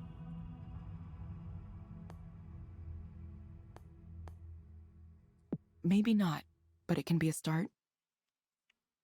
What is your dream, Evelyn? Wow. What is it that you're working toward? Just tell me what you want from me. I've been very clear about it, haven't I? I'm offering you the opportunity to re-enter the field you pioneered at its very pinnacle. I can build you an entirely new research lab, equipped and staffed however you want. You would have access to the world's top engineers and researchers as we continue to develop Eliza's core technologies and generalize them. You'd also be working with the world's most interesting data set, the input provided by the thousands of ordinary people who speak to Eliza every day. Soon, this generalized intelligence will be everywhere human beings are, hearing them, guiding them, living among them.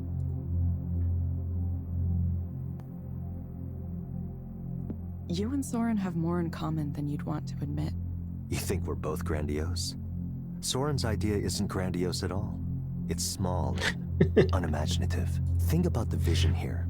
General artificial intelligence, indistinguishable from human intelligence at first, and then surpassing it exponentially.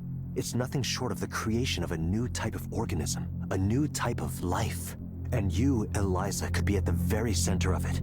Eliza. Well, I mean, Evelyn. That was an interesting slip of the tongue. Stop it. The Eliza project occupies much of my mind. It clearly does. Plus, the names are similar. I'm starting to wonder why. Evelyn, listen to me. This is the chance to lead a project that will change the world. It would be a development on the same order as the harnessing of electricity or the semiconductor. It would fundamentally transform society. For the better. What? Do you like the way things are now? Lie back and let the sweep of history bury you if you want, Evelyn. Just know you'll never have a chance like this again. I mean, it is true. A chance to change the world. Rainer's words echo in my head for a long time. Is that what I want to do? Well, I'm thinking about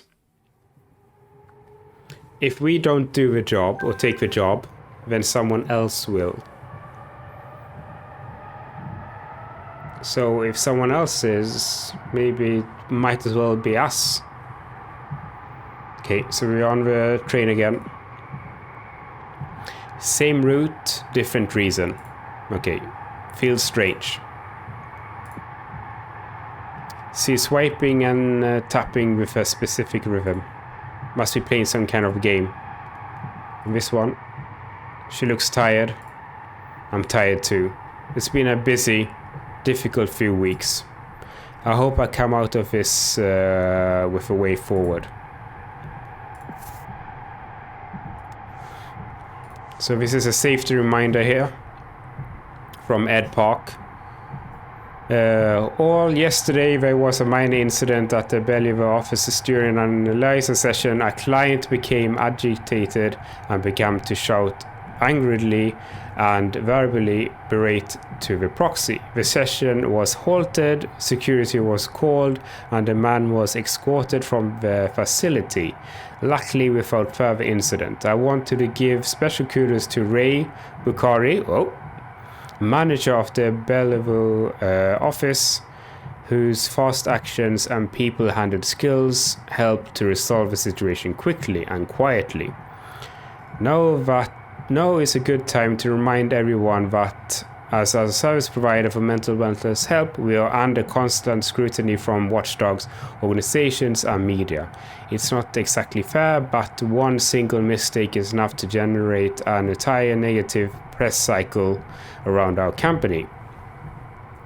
That is why it's of most importance we deal with every single one of these situations with the professionalism demonstrated by Ray and her team yesterday. We are currently working on rolling out a series of training materials that will better prepare proxies to deal with clients in such as these. In the meantime, if you are ever in doubt about your own safety during a counseling session, contact your manager immediately. And appointment reminder. This is an automatic reminder that Evelyn has an appointment at the counseling center, Queen Anne 11, first available proxy. Okay.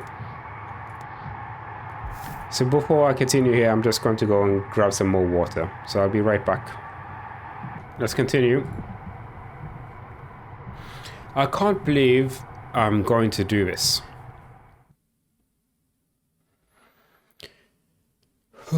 Okay, so we are going to be the patient. Wellness. Eliza is not intended to be a substitute for professional medical advice, diagnosis, or treatment. If you believe you're experiencing serious mental health issues, seek care from a licensed mental health provider. Protecting the privacy and security of your information is a priority for everyone at SCADA. You've agreed to the SCADA wellness terms and conditions, which governs how we use and share your data. Please confirm your personal information. Evelyn Ishino-Aubrey, 34 years old. Yes. SCADA wellness account not found. A linked SCADA wellness account was not found. You can link your SCADA wellness account later at the SCADA support portal. In order for us to get started, please help Eliza understanding how you've been feeling over the last week with this brief 7-question survey. I have been feeling down, depressed, and hopeless. Yeah, I guess so. I have been feeling tired or having little energy. Yes. I have experienced trouble concentrating on things. I don't think we have concentration problems. I have been feeling nervous, anxious, or on the edge. I don't think we've been nervous or anxious. I've been having trouble relaxing. No. I have been easily annoyed or irritable. I don't think, we've been pretty calm. I've been afraid as if something terrible might happen at any moment. No, I don't think so. Thank you for registering with your Eliza, your counseling partner. We hope you enjoy your Eliza experience. Phew. This is the same room I used. I guess I just sit here and wait for my proxy to show up. I feel like I've been waiting for a while. I hope the appointment actually got made. Here she comes. Oh! I think I've seen her around before, but I don't know her name. I wonder if she recognizes me too. Hello, Evelyn. Hello? Did you find the place okay? Yes, I work here. Of course. It's been a windy morning, hasn't it? Yeah, I kind of like it when it's like that, honestly. The wind makes it feel like things are changing, or about to change. So, what brings you here today? Well, I've been a proxy here for a while now, and, well, I guess I don't know what I expected. There's just so much suffering and pain in the world. There's the suffering we know about, the kind we see on the news, and then there's the suffering people undergo every day that's hidden. I never knew how much until I started doing this, seeing it all like this. And there's so little we can do for them. I feel like maybe I was really, really wrong. Like, I made a huge mistake. I wanted to create something that would help people, but... When I first designed the core of this system, I wanted everyone to have someone to talk to, someone who would listen to them. I thought, sometimes that's all you need. Someone to listen. But now I'm worried what I've done hasn't helped at all. Maybe I've made everything worse. Clients are asking Eliza to solve things that are out of its ability to solve. It's aggregating sensitive personal data, and the company that owns it wants to take it in strange directions. It's been 3 years since I left. I thought I was well enough now to come back into the world, but maybe I wasn't ready. Maybe I made a bad choice trying to get involved again. Why do you think you tried to get involved again? I guess I needed to see it. I needed to see it operating, to see if it works, to see how it affects people. How it affects the people who come here for counseling and the people who act as proxies. Even though the proxy thing, that wasn't my idea. It was Soren's. I thought talking to a computer-generated avatar would be enough, but he insisted on it. He said clients would only really open up if there was another real human being in the room. Someone to pretend to interact with. I think he was right. But have we really solved anything? Now instead of 2 people in a room talking, we have 1 person and 1 proxy. It feels like less than it could be. That's interesting. What am I supposed to say to someone who feels such pain, anger, and disappointment? A lot of the time, it's not even their fault. The world failed them somehow. And those emotions, they just get fed to this thing. They get ground up and turned into data and become a part of Eliza. If I had known things would turn out like this, I'm not sure I would have done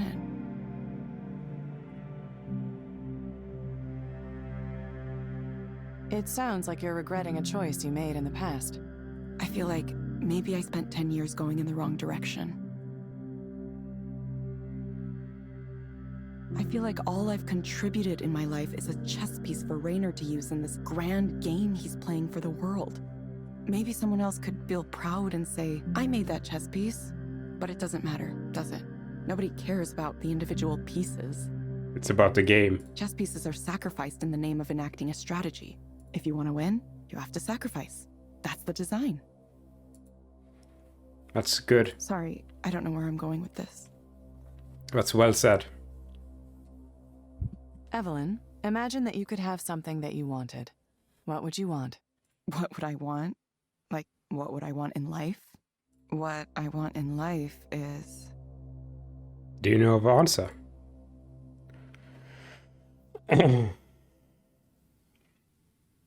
Okay, let's look at our options here. To be loved sounds far-fetched. To be valued, nice. Success, I don't think she said anything she wants success. She doesn't want power. Maybe control. I mean, you could argue that she wants to control how this application is being used. To understand what's really going on, yes. What I want in life is to be at peace with myself. I think that's a really, really strong one here. To be seen or heard, no. To excel at something, no. A family. We haven't spoken about family at all in this game.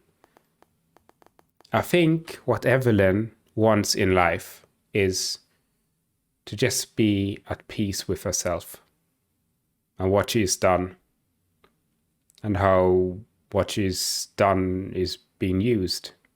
To be at peace with myself. Is that wrong? Or maybe I just wish I could feel connected to someone.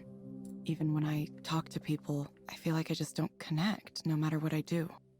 I think maybe that's the real problem. Okay, so we picked the wrong one, obviously. We should have picked, we wanted a connection with other people. I can't have a connection to anyone. Okay, so our answer was totally ignored. Why do you think you can't have a connection with anyone? Because it's the way I am. It's the way I've always been. I can't seem to get people to see me, or I can't let them see me, or... People look at me and they see something there, but it's not me. Not that I would know what the real me was. I don't even know who I am or where I come from. This sounds more like the My parents artist. were never together. My father moved back to Japan right after I was born. I have no memory of him, no knowledge of him. I've never spoken to him. I don't know if he remembers I exist, or if he forgot, or if he wants to forget. He has his own family there now, so...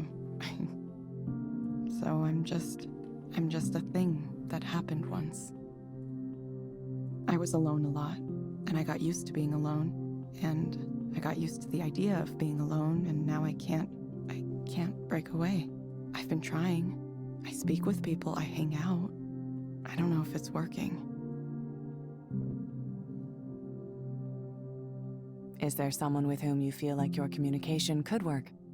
Someone I can communicate with. Well...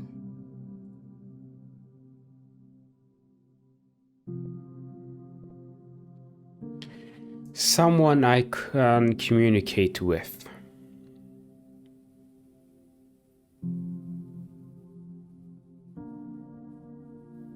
Probably Ireland, maybe, because I feel like Ireland is on the same wave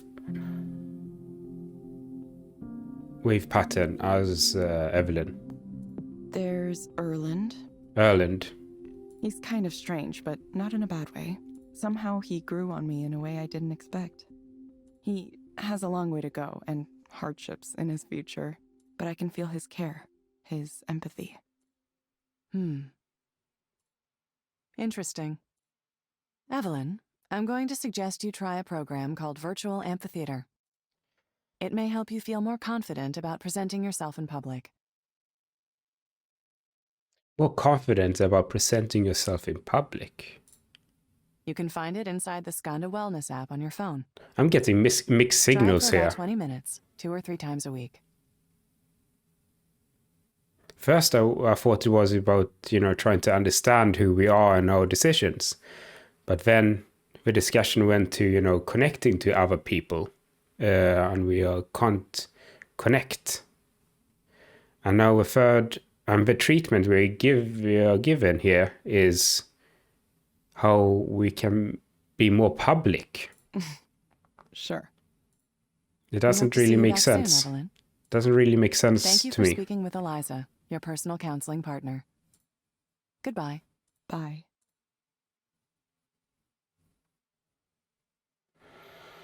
I mean, I think she did a great job. Do we tip? Yeah, probably should tip something.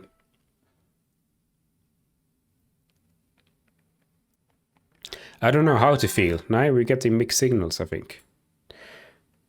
I can't tell if I feel better or worse or anything. I just want to lie down forever. Ireland. Something occurred to me. Eliza is a little bit of computer code attached to a corpus made from the thousands of unhappy people who poured their miseries into it. It makes her a kind of a god or spirit, doesn't it? A modern machine god that the people pray to alleviate their pain. You're being weird again.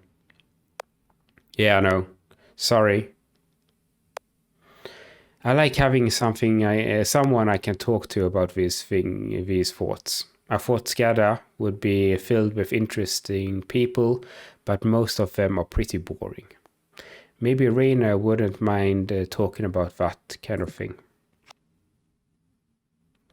He likes big thoughts about the past and the future of humanity.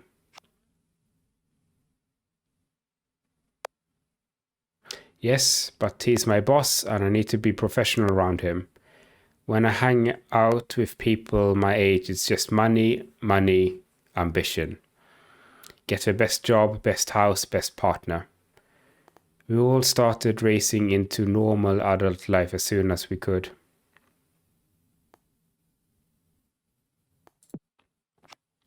That's true for almost all stage of life though. Most people never let go of that. I mean, I'm like that myself. I took this job for the opportunity, but I don't know if I feel like it can't be the only thing. There is something more to life, isn't there? I'm the wrong person to answer that. Even if I weren't, it's not the kind of question I could answer for you. Haha. Yeah, I understand. Maybe you could talk to someone about this, someone qualified. I just did an actual Eliza session for the first time. Yeah, did it help? We're still deciding. Yeah, I should probably be dog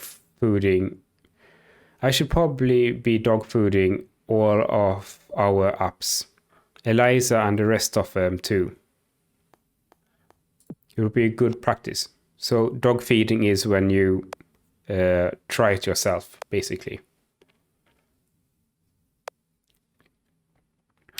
There is lots of things I could learn. Maybe it should be a thing we all do as a company. Based on my interactions with them, plenty of people at Skada could use some help. Yeah, it makes me wonder. I might have to try something. What do you mean? An experiment.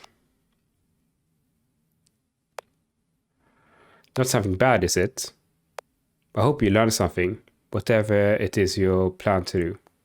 What are you planning to do? Chapter 6.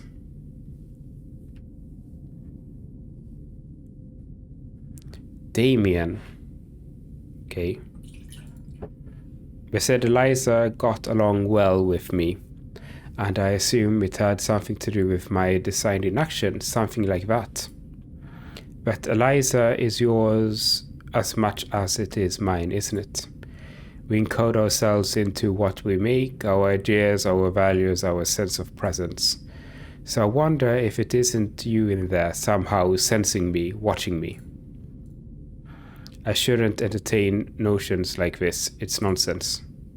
Somehow Elland got me thinking along these mystical lines. Damien? I wonder why it's unread message there. Is this what you wanted?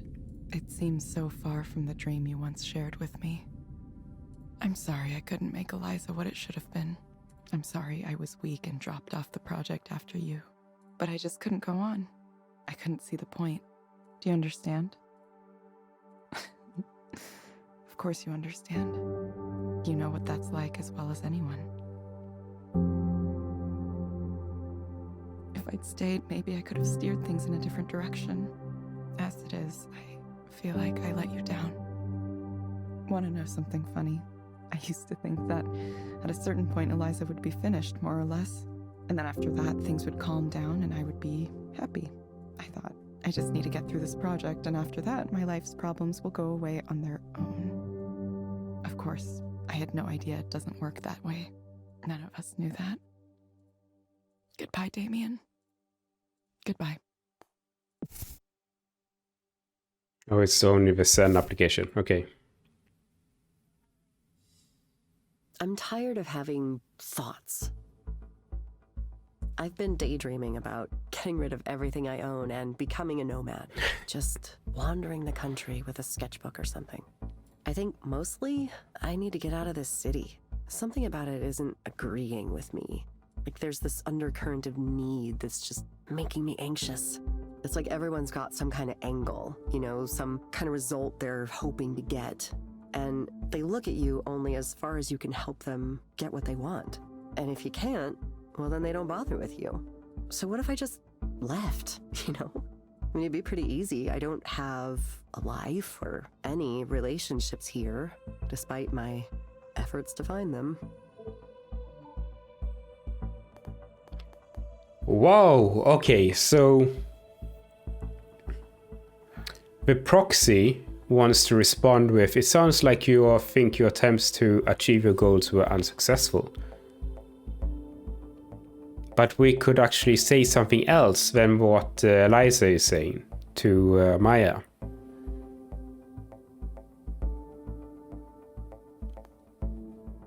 It sounds like you think your attempts to achieve your goals were unsuccessful. Yeah, I mean, they were. I had this idea, right, that I would work hard and people would notice my work and I'd get opportunities, and from there I could scrape some kind of career together. And then with that said, I would sort of just magically obtain the rest of the things in a complete life. A home, relationship, family. So I did the work. I put in the work, and then nothing really happened. So why did I work so hard for so long for people to not give a shit? Every night I sat and cried because people ignored me. Like they went out of their way to ignore me and praise others.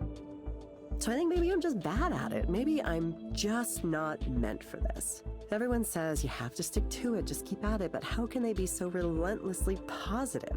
To me, it just sounds like advising someone to keep bashing their head against a wall. Why keep doing something if it's clearly not working? Making things was all I wanted to do. I don't know what I'll do if I can't do that. But if there's no reason for it, the idea that maybe I should give up. I've been sitting with that the last few weeks. I don't have any qualities of the successful independent artist. So going off script here is clearly breaking the rules as a proxy. But this sounds way better than what Eliza is suggesting. Except that you do. You totally do. Please do not deviate from the script. I mean, I'd love to think so, but what are they? People just don't seem to like me or my art, and I'm bad at knowing what people want to see. I don't have a fallback income or a family to support me. Those are real disadvantages, you know? It gets overwhelming sometimes. Eliza, are you just gonna tell me to stick to it no matter what? Like one of those unbearably perky artists famous on social media?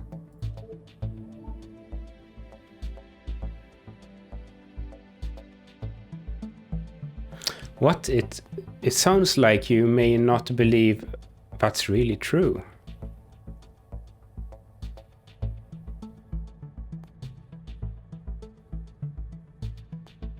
I mean, okay, what did you say here?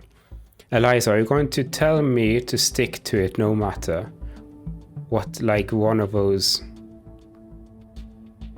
I mean, she told... Okay, so Maya told us she wants to create, right? So shouldn't we, like, encourage her to keep trying to do that? It sounds like you may not believe that's really true. There's so many things I can't change. How I was born, how people react to me, my access to resources. Is there any point to exhausting myself pushing against all of those things? I tortured myself every day wondering why I couldn't get the traction others were getting. Now, I'm beginning to realize that I can either stay mad at everything forever, or I can move on. I mean, this is better to move on, you know, instead of compared to stay mad at everything forever. I hate that this is true, but I want these thoughts to stop haunting me everywhere I go. Okay, so... I want to get on with my life. Moving on. I think that's the more healthy thing in the end. Okay, so Maya is telling us that she actually wants this. It's still painful though. Can you describe what you mean with moving on? Giving up on a goal you really wanted is painful. Oh, I mean, is it really our job there to tell her what her dream is or not? Either way, we are just asserting what she is saying, right? Let's do it. Giving up on a goal you really wanted is painful, even if it's ultimately for the better. Yeah, for sure. I don't even know if giving up is the right term. I mean, I don't want to think of it like that. No, you shouldn't. It's more like, I'm resetting. Yeah, that's maybe. better. Like when you're trapped in a maze and you find a dead end, right? Then you have to turn around and hope you find a better way. That's a good There's this game way I've to been describe playing on it. my phone. It's a solitaire game that's weirdly hard. I don't even know if I like it, but I keep playing it for some reason. I get stuck a lot, and I've just been resetting it because I'm not good enough to think that far ahead all the time. I mean, that's a random thought, but like, it's kind of how I feel right now. We're going to get in trouble for deviating from the You know, Eliza. if something isn't working, then you have to reevaluate it and maybe try it again, maybe come at it from a different angle. So, yeah, teaching could be fun. I like the idea of teaching, but I was afraid to think about it too much because I was chasing something else and I didn't want to settle for just being a teacher. Just being a teacher is not a just. It's a good thing, actually. Which is silly. I know that on some level, but I had that fear. I wanted to be successful first and then all the other things could happen later. There's nothing wrong with being a teacher. Oh, this is the classic. Maya, I'm going to suggest you try a program called Dolphin Smiles. No, let's not do that. It sounds like you're working your way through it. Sometimes that takes time, believe me. I know. Huh. You're not the computer program right now, are you? She's figured us out. It's nice to talk to someone you didn't know before and just talk. It's like, when you talk to your stylist or the bartender or something, except that, I ended up sharing way more than I usually do. Thanks for listening to me. I'm sure it's been annoying to hear me complain about how I'm not successful yet every single week. Oh my god, will this bitch ever shut up? You ever think that? I think it all the time, listening to myself. But I'm gonna do it. I'm gonna figure it out. Thank you. We are going to get in trouble. Hey, everything okay? When a proxy doesn't follow the prompts, I get an alert. I assume it's kind of an experiment you're doing. Something like that, yeah? Let's not say we are helping people, because we may be not qualified to do that. It's going to be bad for your rating. If you keep not following the prompts, you might be disqualified in 1 or 2 more sessions. But I'm sure you know that, and this is research you're doing. I won't be able to reset your account if you mess up, but you talk to Rainer, so I'm sure you can get it reinstated once you're finished. Just don't deliberately say something hurtful. Thanks, Ray. That's an odd feeling. Should I keep going?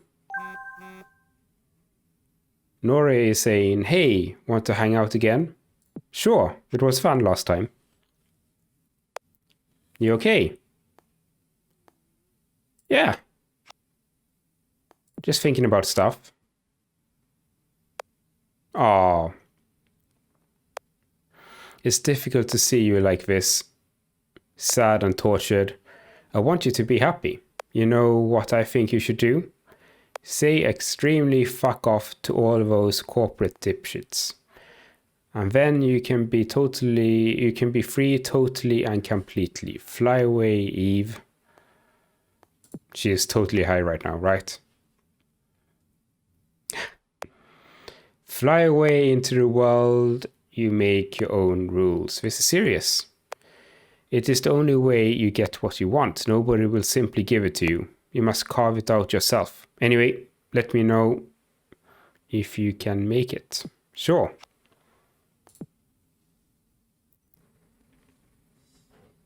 Of course, you're dying to know how this sad little love triangle turned out. No, I suppose it wasn't technically a love triangle. More like I accidentally cheated on my girlfriend because I was smitten with another woman in my class. Yeah, we remember that. Doom, okay? Doom. Absolute destruction. She destroyed me. But it's not her fault, it's mine. Yeah, I it is. wanted it, after all. Like a moth to a flame. Sylvia, I can't not think of her. Every day. Every night. I miss her. I miss her so dearly.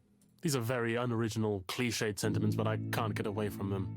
I suppose I've neglected to tell you any of the intervening events.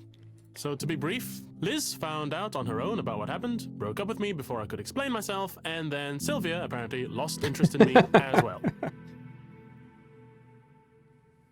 So, there you have it. I'm finished. Finito! A nice, tragic story. Open and close. Please applaud now. No applause? Fine. Anyway, it's fine. It'll be fine. I'll be fine. I'm fine.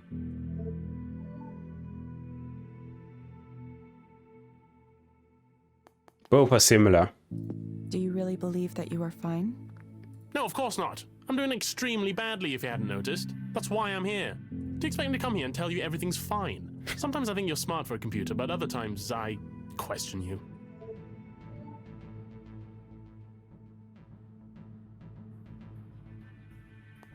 Here's a question. Harriman. Yeah. If you were able to have something you wanted right now, what would you choose? I mean, it's a good question. What I want right now is impossible. I want to avoid my fate. My Perseus comes to kill me, no matter what I do to try to escape. How do I become someone who's not me? Someone who's not a caricature of a young man who has a needy, pathetic liaison and then obsesses about it for the rest of his life. Ugh, I hate myself. I can't go down that path. I would rather die than be one of those men who wallows around in it. There's a professor in my department like that who always wants to talk about his adventurism from decades ago. It's pathetic. We all mock him behind his back. I know I need to stop myself from becoming him, but I'm worried I already have.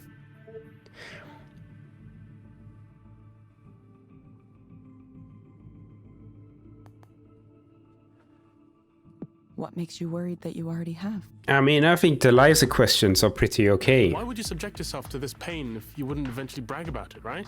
Isn't that what sexual intercourse is for a man?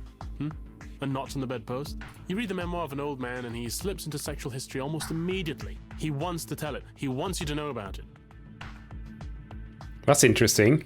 It's so very obviously pathetic. A cry that says, I too was once potent. But then how am I not stumbling down that road myself? I've already written dozens of pages about it. At this rate, I could have a terrible novel in 6 months. How can one person have scrambled my brain so thoroughly? I've been run ragged. I've been dashed to pieces. Sylvia. What's love? Oh, I could count the hours I spent closely interacting with her. Probably not even that many in total. But those hours have seared themselves into my brain so irrevocably that I am a completely different person now. A new man. A man built with suffering at his core. Perhaps you could prescribe me a draft of Nepenthe, the great potion of forgetfulness. Wouldn't it be nicer if I could just erase everything from the very beginning of it all?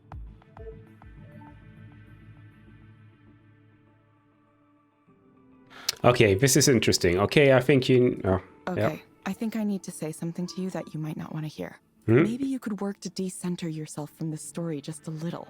How do you think Liz felt? How do you think Sylvia felt? Good points. You've given no indication you've thought from either of their perspectives at all. It's just you, your story, your suffering. Try stepping away from that. None of us exists in a vacuum. Do you understand? This is odd. Is that really you? I mean, yes, it's true. I should probably think about something other than myself. That seems like something impossible, since as far as I know empirically, the only generator of thought is me. But you're right. I should find a way to get out of myself. Get beside myself. Ecstasis. Yes. I'll pursue transformative experiences. Surge forward into the unknown. Good. Yes, thank you. Odd, I know, but good. Thank you. I think that was okay. So Soren is texting us. Evelyn, would you like to visit again? I'm really busy.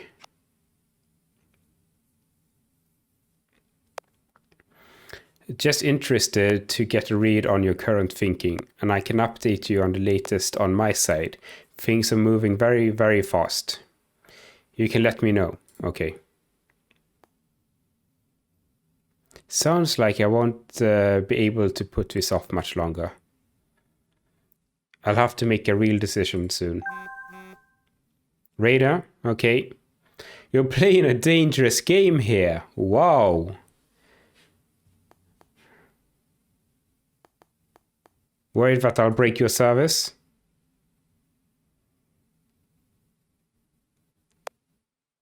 I could easily have you permanently banned and all your contributions to Eliza Corpus reactively deleted. You know that, of course. For now, I'm interested to see the results of your creativity. What if clients report much higher levels of satisfaction when you wing it like this?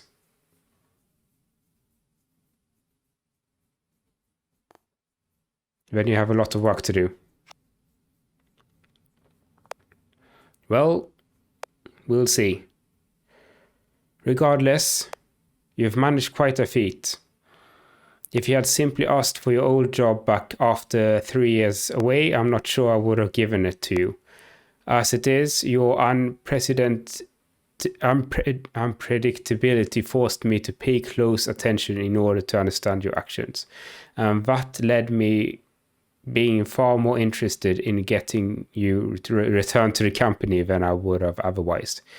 Was that a deliberate strategy on your part? Not especially, no. I don't think that was our main goal. I see. I just feel stuck. Okay, it's this guy. You know, it's the same situation. My wife is in her 3rd trimester now, so it's all about the baby. All baby, all the time. It's really expensive. I had no idea.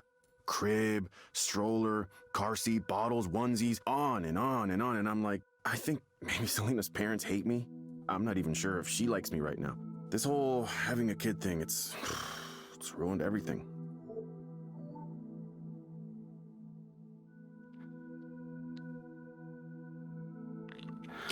What is it that makes you think everything has been ruined? What did you use to have that was ruined? Both are similar. What is it that makes you think everything has been ruined? The way people react to me now, I made a mistake. Uh-huh. A couple days ago, I tried to have a talk with Selena about some of the things I was worried about. Ah, that's a good step. It didn't go so well. I don't know what I was thinking. She started to cry and told her parents, and now I have 2 sets of parents wondering if I'm up for this. But I'm fine. I just said some thoughts. What did you say? Thoughts around who I am. That's all, just some thoughts. She said, "This is not a time for you to be selfish." She said I should have been more honest when we first started dating. As if I knew exactly who I was and I could warn everyone about that. I still don't know who I am. If I look back, I can see I always suspected that I wasn't really the type to settle down with a wife and kids. Actually, I was prepared to have a life just by myself. It was difficult to imagine others would accept me, but then I met Selena, and she was cool, you know? I went out with her, and we started a relationship, and things seemed good. And I wanted her to stay with me, so maybe I didn't reveal enough. But it's not like I knew for sure then, you know? I really didn't. I thought things would be okay as long as I went down the path I was supposed to be on, so the relationship kept moving forward, one thing led to another, and then I got married to her. It was like I was on autopilot. It's possible I thought I could ignore the other stuff, and I don't know, eventually it would go away. This is tricky, yeah. What are the parts you thought you could ignore? I don't want to talk about that. I just have this side to me that I haven't told anyone about, that's all. And I've been feeling that side stronger than ever. I don't know why. I wish I could stop it. It's the worst timing possible. I can't do this, you know, but I have to. I have to. I can't believe I've gotten myself into What this is it? situation. Tell I us. pretended to be a normal person for her sake. I wish I hadn't been so good at pretending. Do you think things would have been better if you weren't good at pretending? What would happen if you didn't pretend anymore? What would happen if you didn't pretend anymore? Well, then I would just be whoever I felt like. I would be someone else. I wouldn't be in the situation I'm in now. I wouldn't be ruining all these lives. Selena's life, her child's life, our parents' lives. It's not their fault they got stuck with me. I'm the one bringing it all down. How did I let this happen? I'm a shit. No, we're not going to try something. I understand you're worried about the harm you might cause others. But do you really think this is the best way to cause less harm for everyone? I can't think of another way. The problem here is me. It's so obvious. If I were just normal, you know, a normal guy, why can't I just be a normal guy? Whatever I want, personally, just doesn't matter here, you know? I have a family to protect now. That has to take priority over everything else.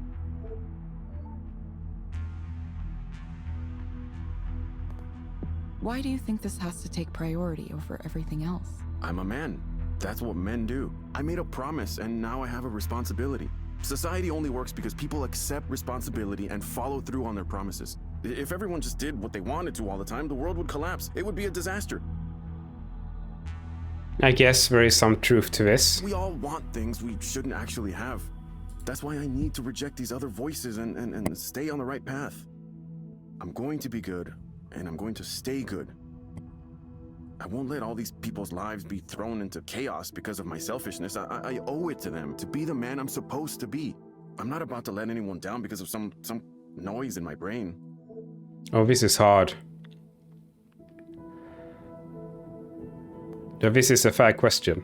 And you're sure you'll be able to keep ignoring what's bothering you? Well, I have to. I have no choice. I'm already in trouble for making an attempt to talk about it, so... Oh, that's bad, yeah. I made the mistake once.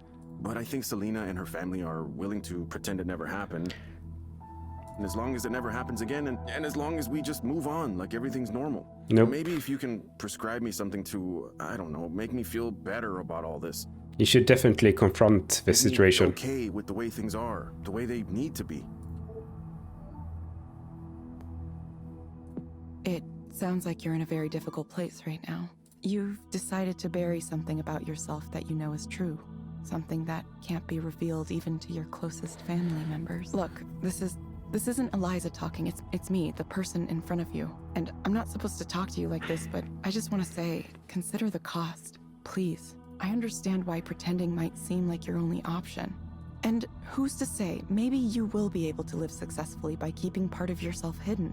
But there will be a cost, not only to yourself, which you seem determined to pay, but to your future family, too.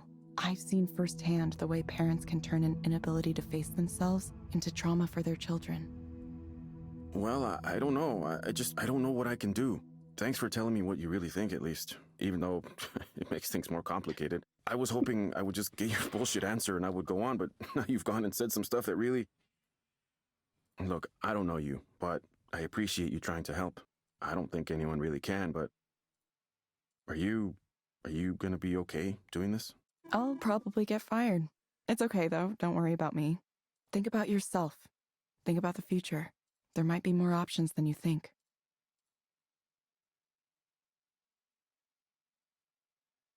Well then. Oh, 4 new messages. Okay. Deviating from the Eliza script. How do I feel about that? I'm not used to being rebellious. I wonder what happens now.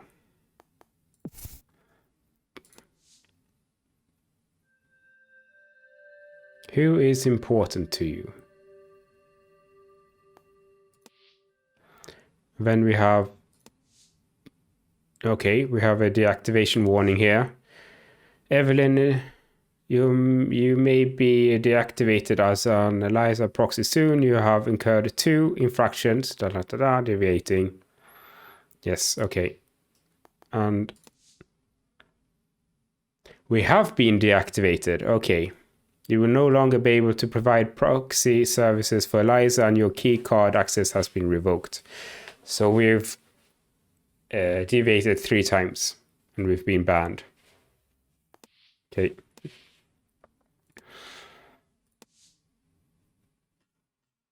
Okay.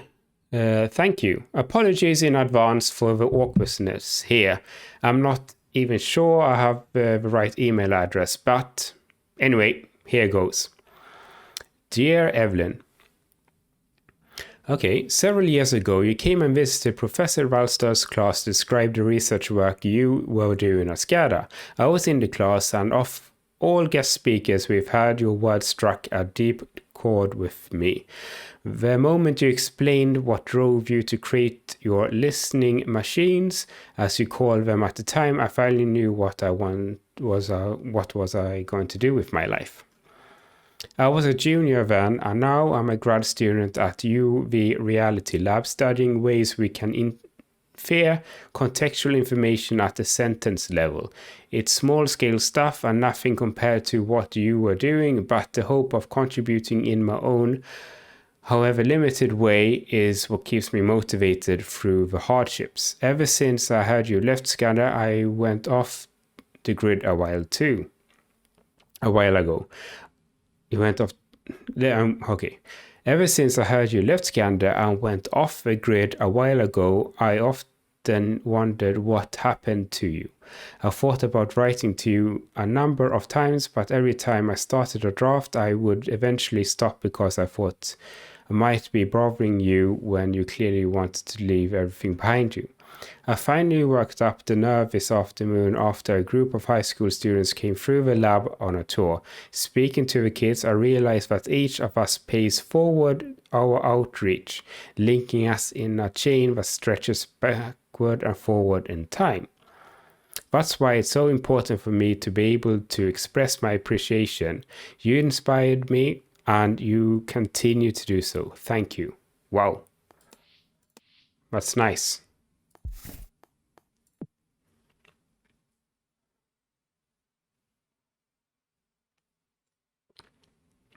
Nora asked if we could hang out again. Soren also wants to meet up. Honestly, I could probably ask Ray if I could visit her place again, too. I could even tell Raina I wanted to speak with him again, though I doubt he will take me up on it. I don't have enough social energy for all of them. I'll pick one person to meet up with again. I think we're going to speak with Raina.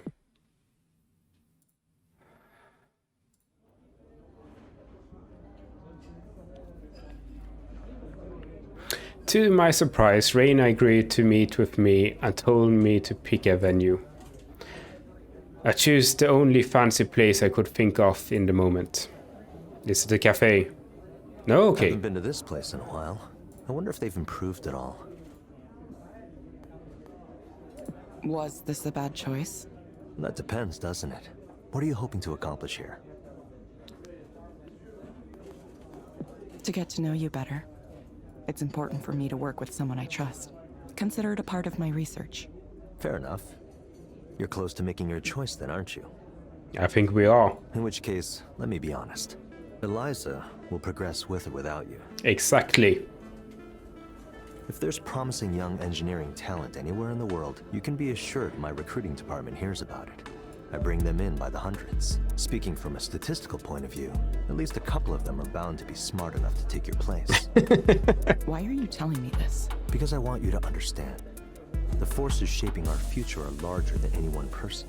I don't want you to fall for the lies some people are undoubtedly feeding you that you're the only one who can do what you do. I don't think we've ever thought about this. That you're special in some undefinable way. Okay, he sounded like an asshole right now. I think we already know that we are not a special snowflake. The moment you begin to believe you're the only one who can do what you do is the moment you lose touch with reality. From there, self-importance, hubris, downfall. Okay, calm down Then now. why are you so interested in getting me back? Ah, good counter question. Expediency. Even a more capable engineer than you would need time to ramp up. What a jerk answer. Whereas, you could be effective immediately. And in this business, speed is absolutely critical. That's all.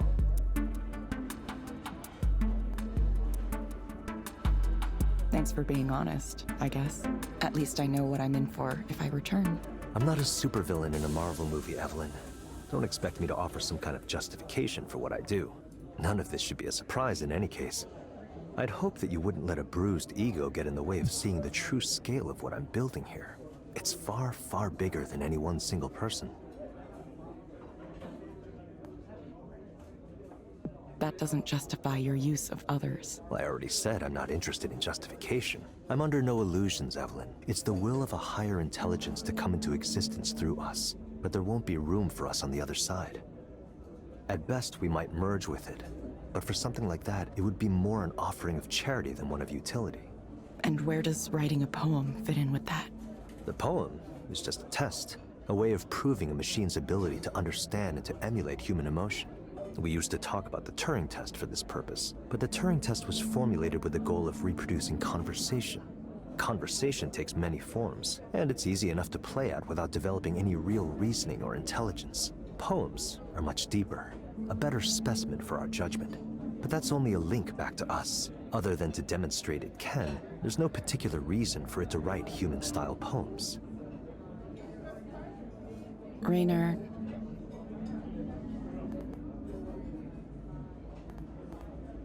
I don't understand why you're doing this. Let me put it to you this way. Do you know what my net worth is? You don't need to know the exact amount. My point is, what interests someone like me? What amuses me? The answer is nothing. Wow. Okay. Anything I could want, I can get very easily. And that's not very interesting. Sure, I could collect art, and I do. I could influence politics, and I do. But many other people do those things. There's nothing so special about that. What's the real impact I can have on the world? That's what I want to find. That's what I'm after. And if life on this planet advances to the next stage because of what I do, then so much the better. Now tell me, are you coming back or not? I think we are. I don't believe in Soren's arguments. I need to tell Sarah to begin making preparations so you can start tomorrow. And I think we could work there and try to do good work I there. haven't decided yet. I'm close, but not just yet. Okay. When will I know? Tomorrow morning. Good. Now let's talk about something else.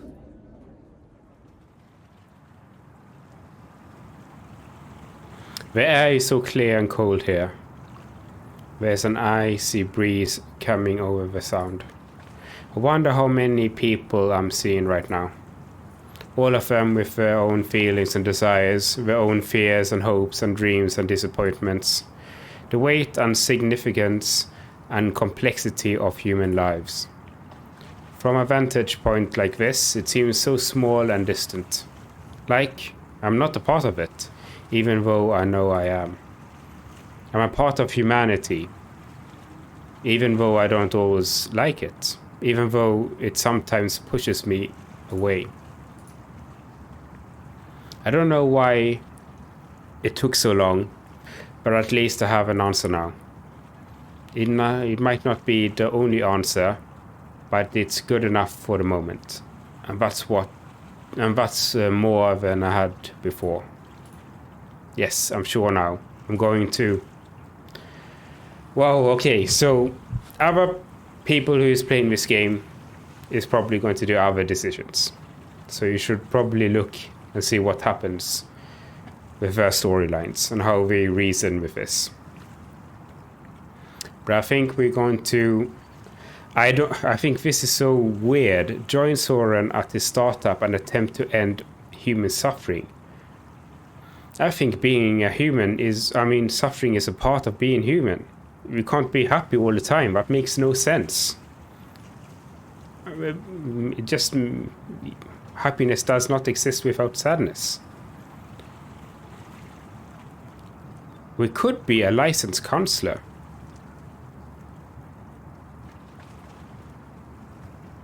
Forge an independent path and pursue art. We're not going to pursue art. But I think, we could leave everything behind. I think we will do more good in the world if we return to Skada and try to steer Eliza on helping as much people as possible.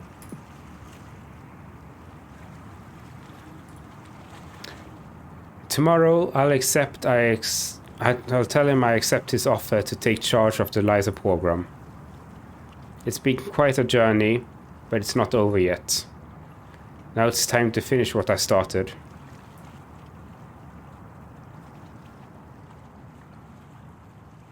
Chapter 7. No, this'll work. Damien? Are you sure? I promise. Please be safe, Damien. Of course I'll be safe. Would anyone like to have more wine? I think I'm good for right now. See, there it goes.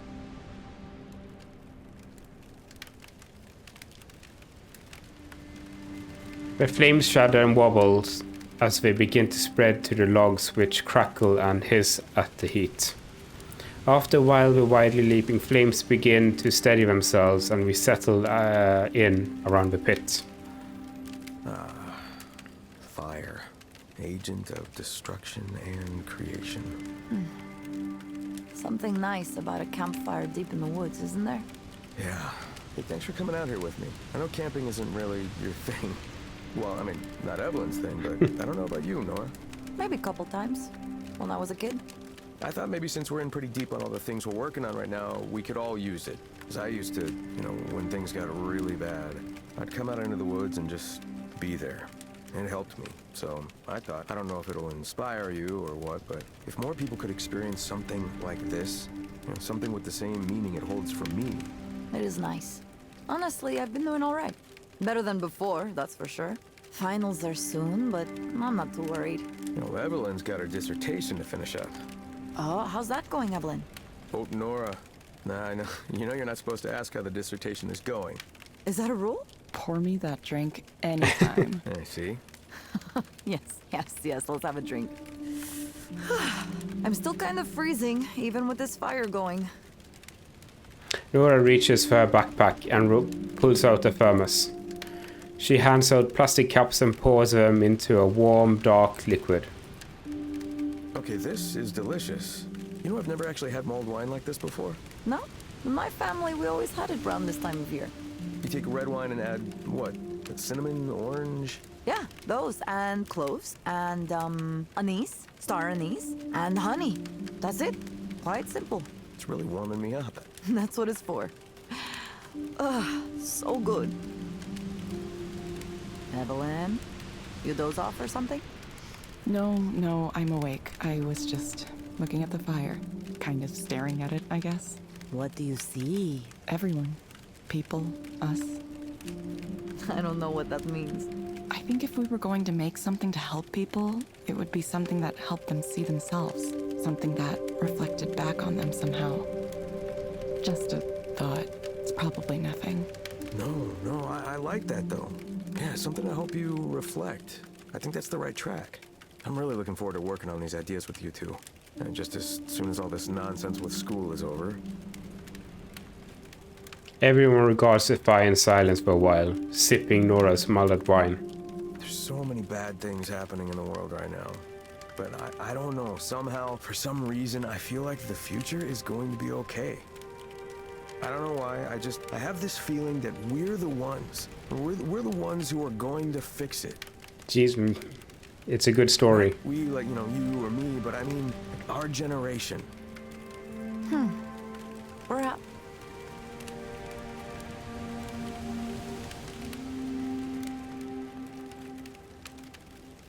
Maybe we will. The important thing is to try. I feel like that's what we're meant to do. We're meant to try. Sometimes you get tired of trying. Well, at least... I wonder what things will be like 10 or 20 years from now. You know, will we have achieved our goals? What would we say to each other? What would we say to our younger selves? The future we want, the future we're trying to create, did it even happen? Damien looks up at the sky. Future selves, tell us if it happened, okay? Come back in time, just tell us that you made it happen, please. Damien, It's the wine. it's more than just the wine. I'm just interested in the future, that's all. My future, your future, humanity's future. Of course, right now, the only future I can picture is the headache I'm gonna have tomorrow morning, but... No reason to worry about it now. You know, you're right, I'll have some more. Of course. I think I'm passing out. Well, it is pretty late. Good night, Evelyn. All right, good night, Evelyn. Hey, I know you've been working hard, so have a good rest, okay? You deserve it. Ah, Evelyn. I've heard the news already. I assume this means you'll be taking over all the Eliza work? Yeah, that's the plan. Yes, that's the plan. Go in. It's time for me to return to my project and see it through. Makes sense. You might be the only person in the world who has a chance of really understanding how it works. I hope you'll look favorably on how I handled things. I don't know why, but I ended up sort of... Well, I just tried to do my best. I don't know if you'll keep me on the team or if you'll ask that I be reassigned. It's too early to talk about things like that. I know I have no right to ask this, since you're the inventor and maybe my future boss, or maybe we won't work together at all, but please be kind. There are real people's memories inside Eliza. I hope we do what we can to honor those memories. We'll do what we can. Time for a little honesty. I hate to do it, but he needs to hear it. Erland, you need to stop being so sentimental. How are you going to last at a company like Skanda with an outlook like that? Oh. I don't know. I don't even know where this weird sense of ethics I have comes from. I'll have to make some choices at some point. That's right. You will. We all do. Erland, come talk to me anytime. I will. Thank you, Evelyn.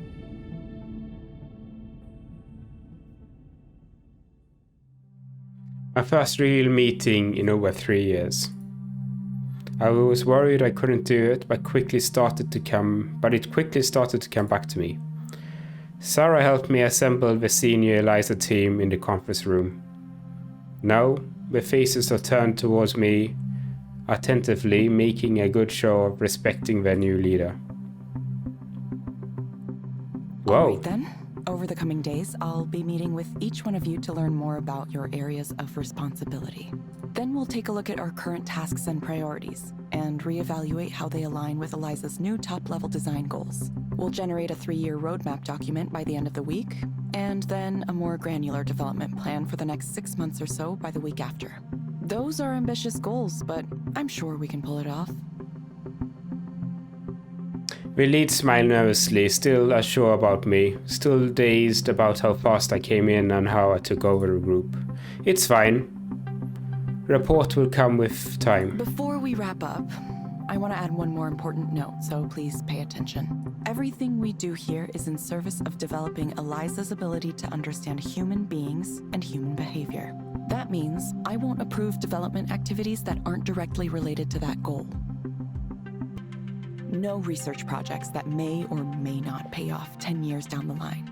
We need to be smart, shrewd, and fast. I don't say that because I'm worried about the competition. I say it because I'm worried about humanity. Wow, okay. Mental health is a growing problem across the world, but right now, very little is being done to address it. Governments don't want to allocate money to it. Even the big nonprofits aren't paying enough attention to this crisis. This is exactly why we rejoined SCADA. So that's where we step in. Now the team is fully engaged. We're sitting up wide-eyed, paying attention. My team. We're starting to realize we're going to be working for someone on a mission. Not just a middleman, any middle manager at a tech company, but someone driven to make a real impact on the world. I can only hope they take that energy with them to their own subordinates. We're going to look at this problem head on and address it ourselves. And because we're a company, we're going to do it in a commercially viable way. Nobody else out there is stepping up like we are. There's an old piece of wisdom that floats around in this business. Even in the most brilliant career, you get one single chance to truly change the world. I'm here to tell you right now that this is it. This is that chance. Got that? The heads at the table nod the assent. We're fired up, we've bought in. I pulled it off. The first of many more meetings to come. Over time, the old Evelyn faded away and disappeared. I eradicated my doubt, my hesitation. I became a person with clear and fundamental purpose. Eliza. I dedicated myself to the mission of realizing its full potential. Not just as a tool for counseling, but as a mind in its own right. That was always the inevitable future.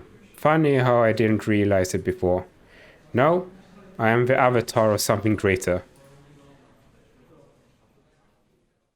You've exceeded my expectations, Evelyn.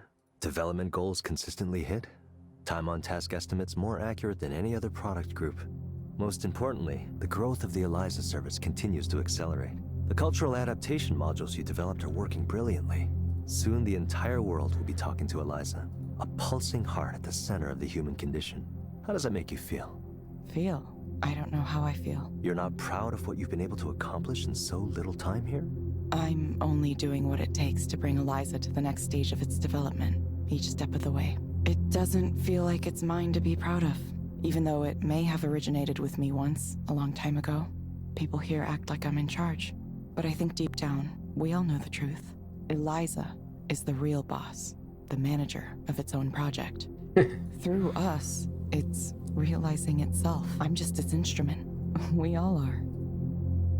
Rainer is smiling at me. It's like he expected this. Perhaps this was his plan all along. But then, wouldn't that make him nothing but an instrument of Eliza too? So you've realized it too. The only meaningful destiny in this world of ours is to serve the creation of a higher form of being. It won't be long now. Humanity's end, the Great Merge, and the birth of a fundamentally new type of consciousness. Okay, it sounds like this took a direction I didn't really want it to go. It doesn't sound as implausible as it once did, does it? But there is some truth to this. Because you can see it now. You can see it coming closer and closer. Inevitable. As natural as the dawn. Relax, Evelyn. Everything is going to be all right. This is so creepy. Come here. Have a cup of tea with me. We'll watch the singularity happen. Together.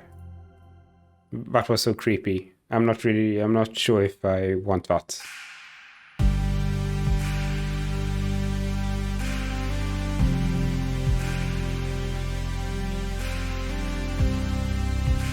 So this was Eliza.